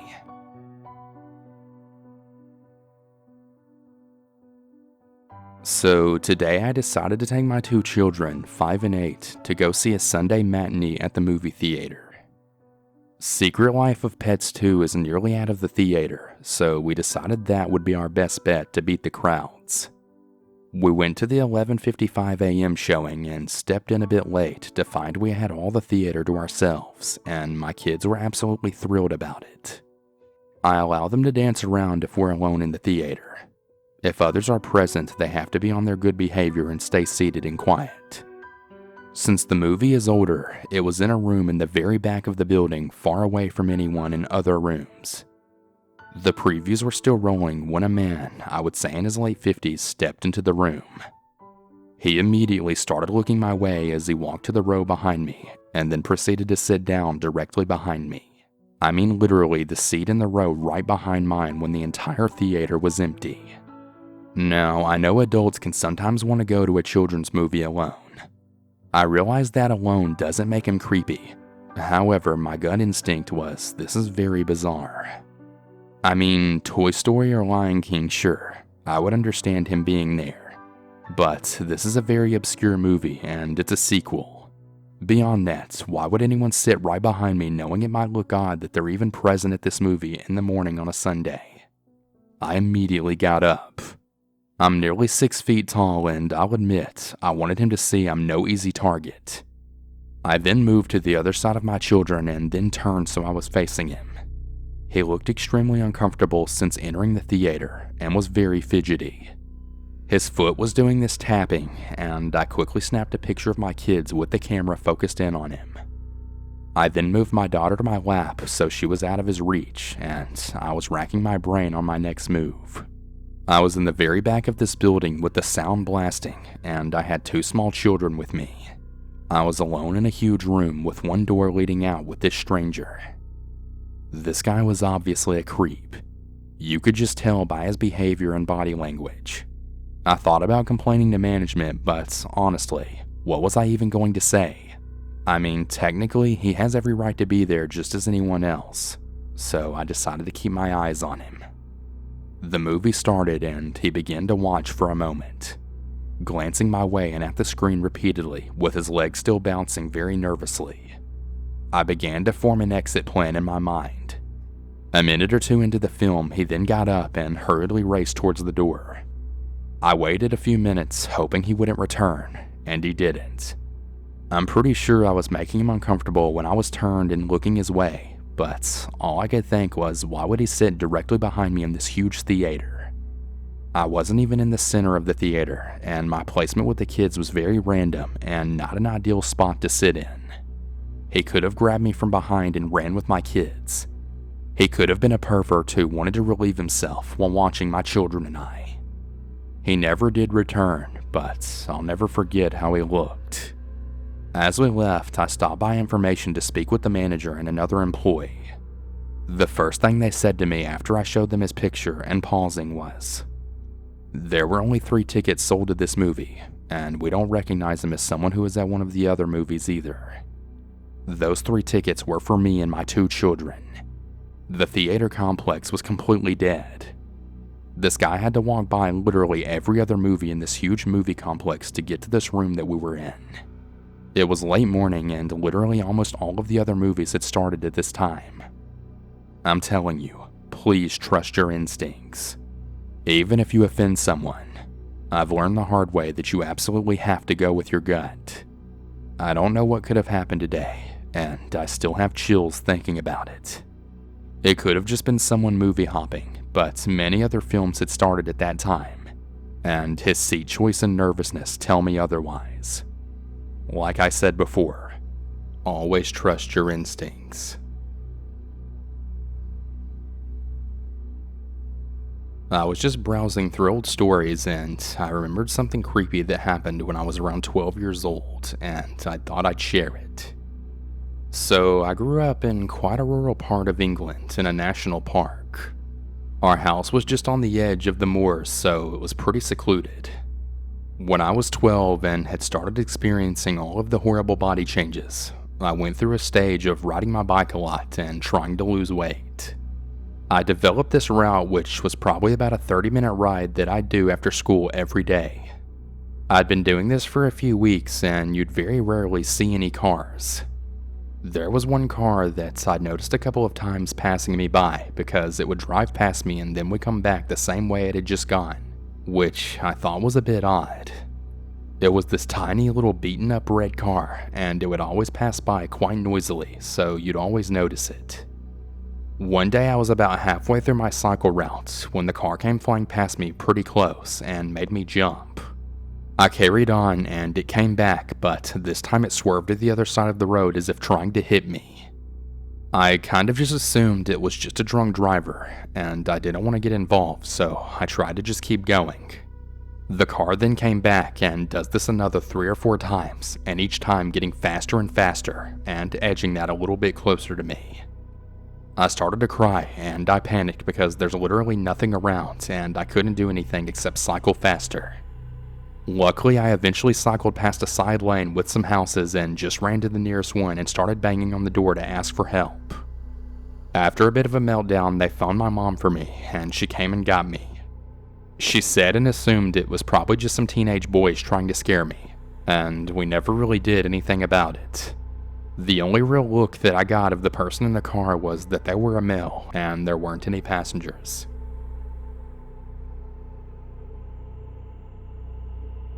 This happened to me a long time ago when I was a kid. I was home alone one hot summer evening. My parents were out on business and I was enjoying the time alone to do whatever I wanted. Now, we lived in a 2-bedroom first-floor apartment at the time. From the front entrance was a hall that opened into the kitchen. To the left at the far end of the kitchen was my room, and to the right of the kitchen was the living room, which connected to a small den. My parents' bedroom was also connected to the living room off to the right. It was around 9 p.m. when I just finished dinner and began my nightly routine of taking out the trash, brushing my teeth, and shutting down for the night. Before retreating to my room, I remember opening all the windows in the kitchen and living room so that the house would cool down over the night. The windows were all barred, so I wasn't really too worried about any funny business happening. Now, I'm a little bit of a security freak, so all the doors in the house have locks, including my bedroom and the bathroom. I shut off all the lights and went to my room to watch TV. Right at around midnight, I dozed off. I had a really weird dream, or rather nightmare, of someone knocking on my door with the knocking getting progressively louder. It was really odd because in the dream I was laying in my bed, but I couldn't move. The knocking got so blaringly loud until I couldn't stand it, then I heard a scream and woke up. My heart was racing and I was sweating a little, but no damage done. I looked around my room and glanced at my alarm, which read 4 a.m. Seeing nothing really out of the ordinary, I brushed the dream off and just laid back down. I closed my eyes and suddenly heard knocking on my actual bedroom door this time. A little delirious, I thought I had slipped back into my nightmare. My eyes shot wide open and I just sat up and stared at my door, trying to listen. There were 3 slow knocks that followed. My very first thought was my parents were back early with food or something and they wanted me to have some. My dad was pretty notorious for knocking on my door when he got home late at night to check on me, sometimes without even calling my name first. I always told him that it really spooked me out and he should announce himself when he knocks, but he always forgets. I got up and began walking towards the door, but something felt wrong. When my parents come home, there's usually commotion. They might be having a conversation, or I can hear their keys jingling, my mom's heels, footsteps, something. This time, however, it was dead silent. I stopped halfway to the door and then called out, "Who is it? Who's there?" No answer. I opened my mouth to call out again, but before I could get the first word out, there were several rapid knocks on the door. Very persistent knocks, as if it was an emergency, and whoever was on the other side needed to get in now. I felt a lump in my throat. My mind was racing, and the first thing I thought of was that what if it was my dad on the other side and he's in some kind of trouble? What if he's choking and can't speak? What if he needs my help? I was frozen in place and couldn't move. I then said, "Who is it? Who's there?" Once more. Again, nothing. "Please say something. Please tell me who it is. It's not funny," I said. A few moments of silence went by. Suddenly, it was as if someone just threw their whole weight into the door. Rapid, loud bangs began attacking the door. Kicks, punches. It was as if there were 3 people on the other side trying to bang the door down. It was so loud that I started crying. I found myself jumping backwards and crawling to the corner of my room. The violent banging went on for a few more moments, and then silence. I sat in the corner, frozen. My hands were covering my mouth and tears were rolling down my cheeks. I thought this was the end. I was absolutely shocked the door stood still because when I heard the first bang, I thought the frame would come crashing down and whatever was on the other side would instantly enter and end my life. I sat there for a period of time that felt like an eternity. Suddenly I heard clinking, the sound of metal brushing into each other. I knew that whatever was on the other side was going through the silverware drawer. If my life didn't end already, this was my last chance because I knew I wouldn't get another one. I sprang up and climbed under my dresser sitting against my window. I threw open the curtain and shoved the window down, and then climbed out as quietly as I could. I fell to the sidewalk and ran to the police station down the road. I was absolutely hysterical and told them what had occurred. Later that night, my parents were called as they did an investigation of my house. The only things out of place were a cigarette butt left at the base of my bedroom door, and there was also a butter knife on the kitchen table. In the following months, we moved out of that apartment, and thankfully I can say that was the most excitement I'd ever been through. I soon went to college, graduated, moved to a new state with family nearby, and life is continuing as normal. I'll never know if it was a prank that night or if someone was actually out to get me, but whatever, whoever you are, let's definitely never meet.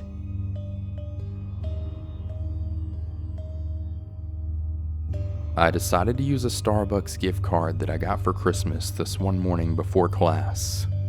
I live in a college town, and I wanted to go to the Starbucks closest to campus so I wouldn't be late to class. This one that we have doesn't have a drive-thru window, so I had to walk in. When I walked up to the front door, there was a man and a woman that were sitting at the outdoor table, and they both made eye contact with me. I remember just thinking that it was kind of odd because they both looked me up and down. Plus, it's like 30 degrees and there were clearly some open chairs inside. Come to think of it, they didn't even have drinks or anything. I walked inside and ordered my drink like normal, but I could still feel them staring at me through the front window. Once I got my drink, I started to walk out to my car, passing the two people. I heard both of them stand up and start walking behind me without saying a single word. I then sped up, got into my car as fast as I could, and then locked all of the doors. Not even 2 seconds later, the woman then knocked aggressively on my driver's side window, essentially making me damn near piss myself.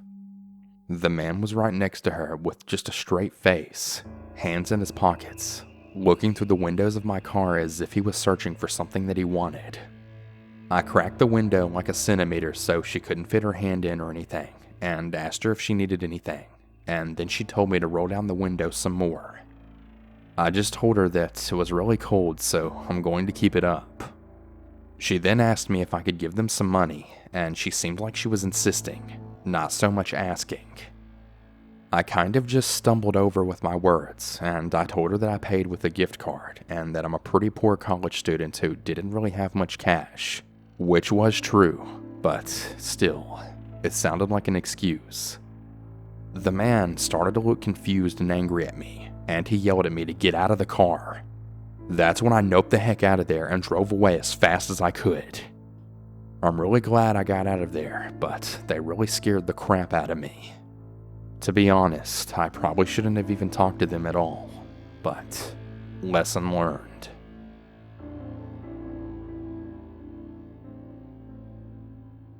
So, a couple of years ago, I worked at a Starbucks. I have a lot of creepy stories from this Starbucks. Anyways, it was in a really interesting location. If you take a left out of the parking lot, you're in a high crime area. If you take a right, you're in an affluent area. Anyways, the incident occurred during a morning shift. I was working the window when this guy pulled up in his car. I tell him his total, handle his payment, and then turn to hand him his drink. As I'm leaning out of the window, he just smiles and then says to me, "You're cute enough to take." I'm now thinking, weird compliment, but whatever, when the smile slides right off of his face. It was just really creepy. So he drops the smile, and instead of taking the drink like a normal human being and leaving, he then grabs my arm and pulls as hard as he can. This man is legit trying to pull me out of the drive-thru window and into his car. Immediately, I use my other arm to grab onto the side of the window and I start pushing myself away from him. The coworker that was standing next to me starts screaming and grabs me by the waist and pulls as hard as she can. Very fortunately, my arm pops out of his grasp and my coworker and I hit the ground. The creepy man speeds off. I don't know what his exact plans were, but whatever they were, I'm really glad they didn't work out.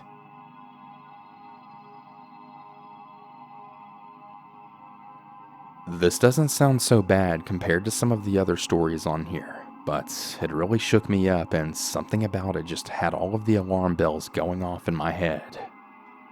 This happened literally 5 minutes ago. My friend and I were sitting on a bench in the middle of town waiting for our rides. Her ride arrives and then she leaves, so now I'm all alone. I'd also like to add that I'm also a girl. The entire time we were talking, there was this guy standing on the corner near our bench. He looked like he was in his mid-50s and he had a beer belly. After a few seconds after my friend leaves, the guy turns to me and starts walking over to the bench, all the while saying, "Hey, how are you?" I immediately think nope and get up and walk away speedily.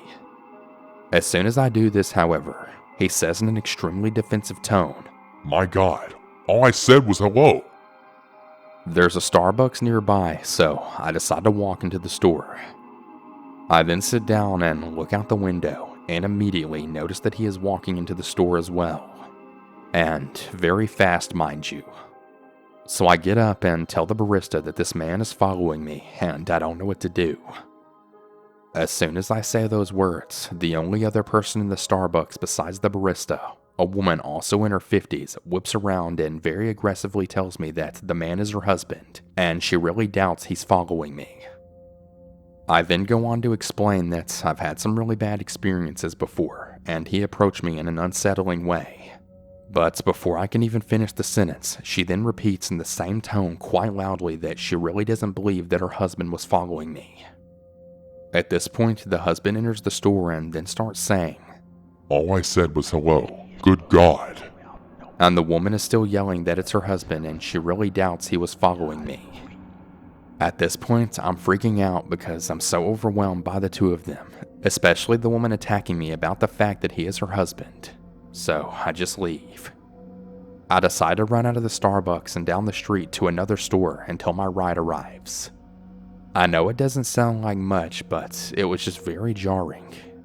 I'm very young and a female, and I was alone, and to have the two of them yelling at me about how he's her husband and what's wrong with saying hello was just way too much for me.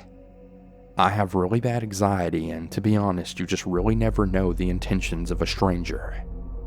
Saying hello in that tone of a voice to a young girl on the street in the middle of the night if you're a 50-year-old male is very unsettling. I know this isn't your typical creepy story, but it was very unsettling for me.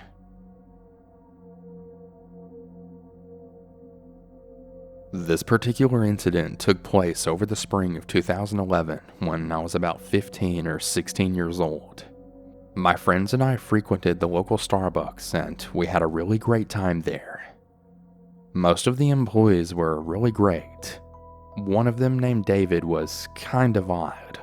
I didn't think too much of him and I always gave him the benefit of the doubt, even when my other friends called him creepy.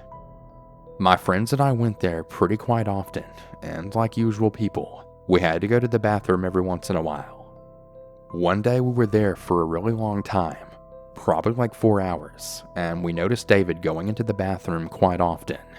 We didn't really think about it until about a month later when we saw an article online.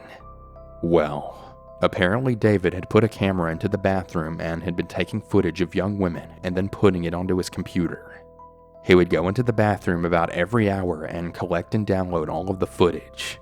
The police aren't really sure if he uploaded them onto the internet or even shared them at all. Unluckily for him, I'm severely lactose intolerant and many of those milk-filled lattes probably didn't make the most attractive photos, if you catch my drift. Anyways though, he was arrested and I haven't heard about him since.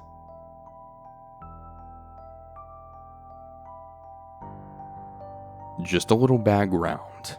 On the day this happened, I was with my girlfriend. I'm also female.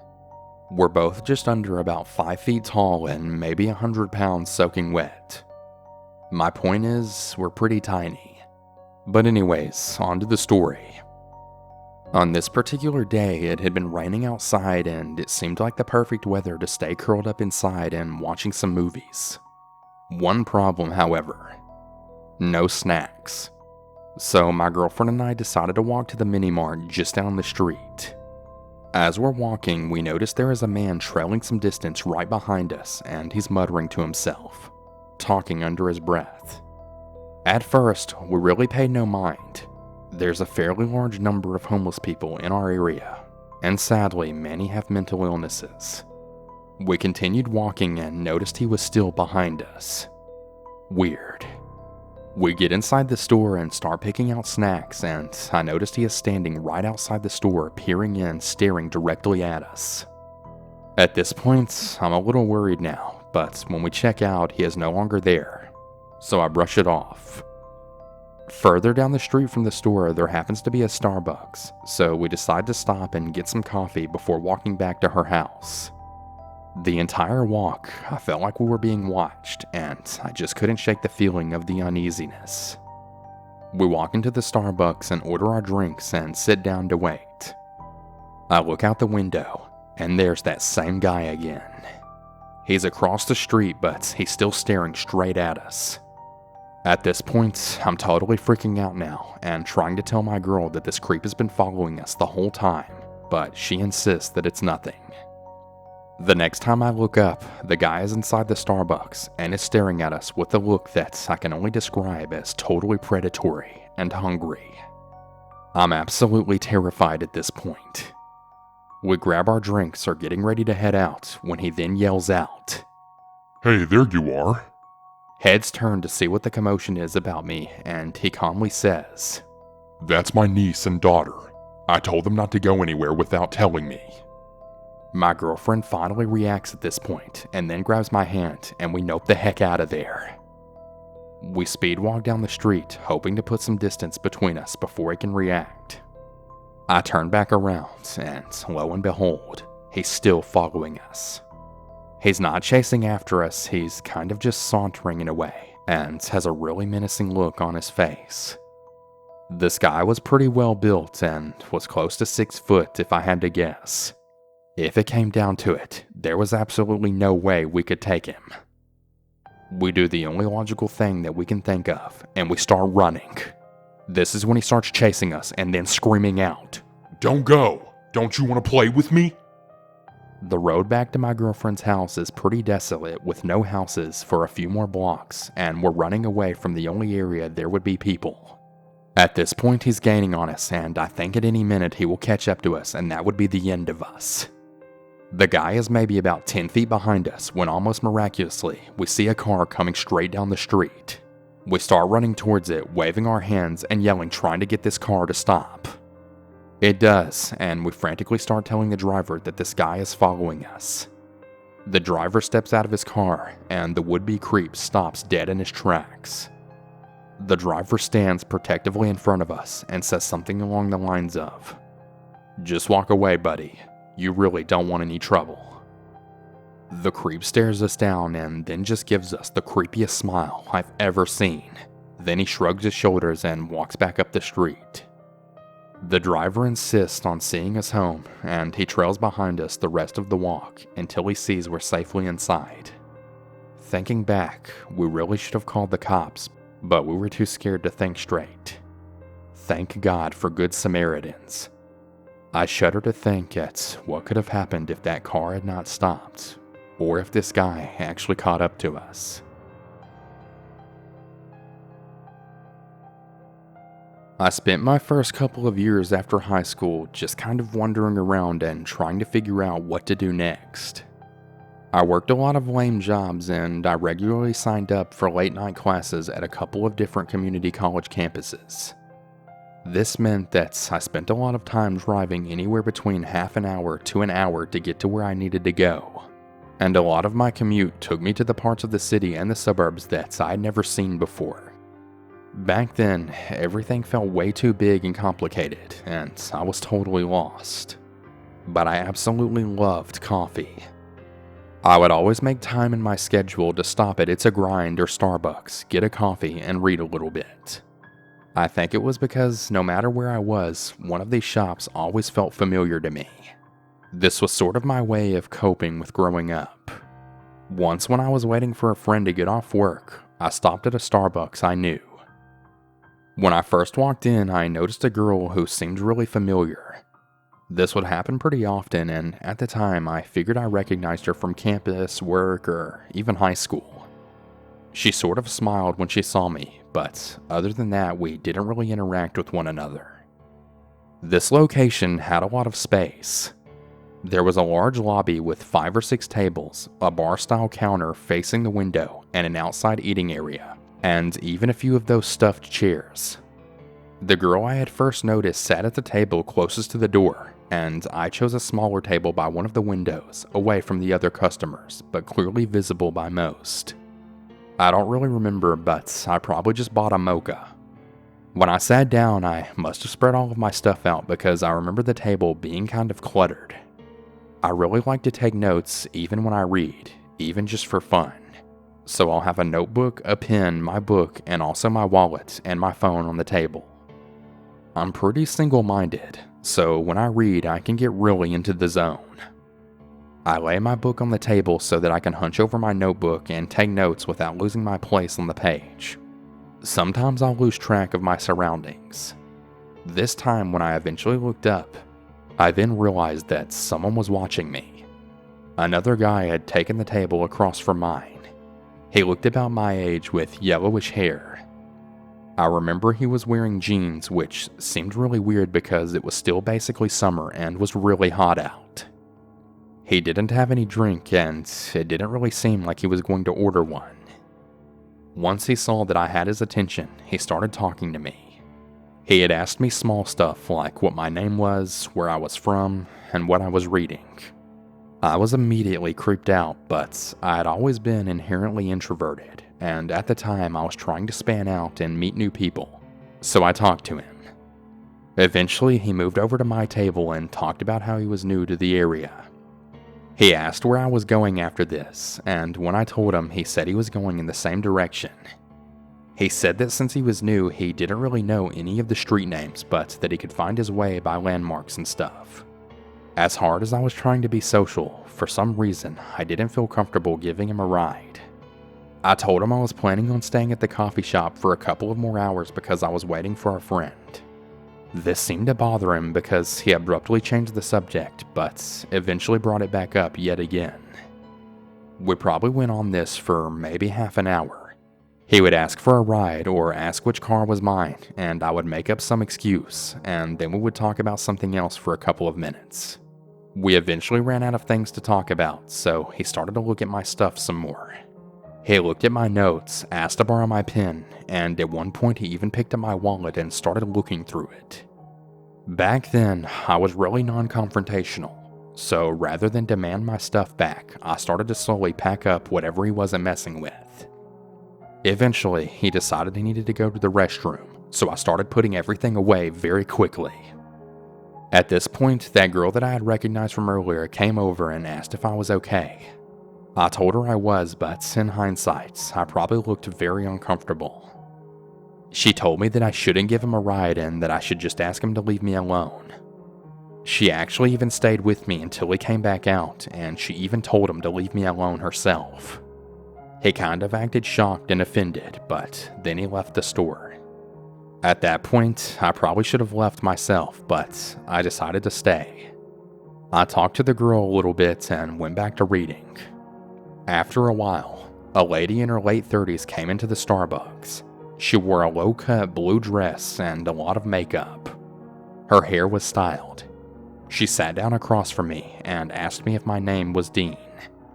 I told her yes, and then she asked me if I could give that weird guy a ride. She actually offered to pay me $20 to give him a ride.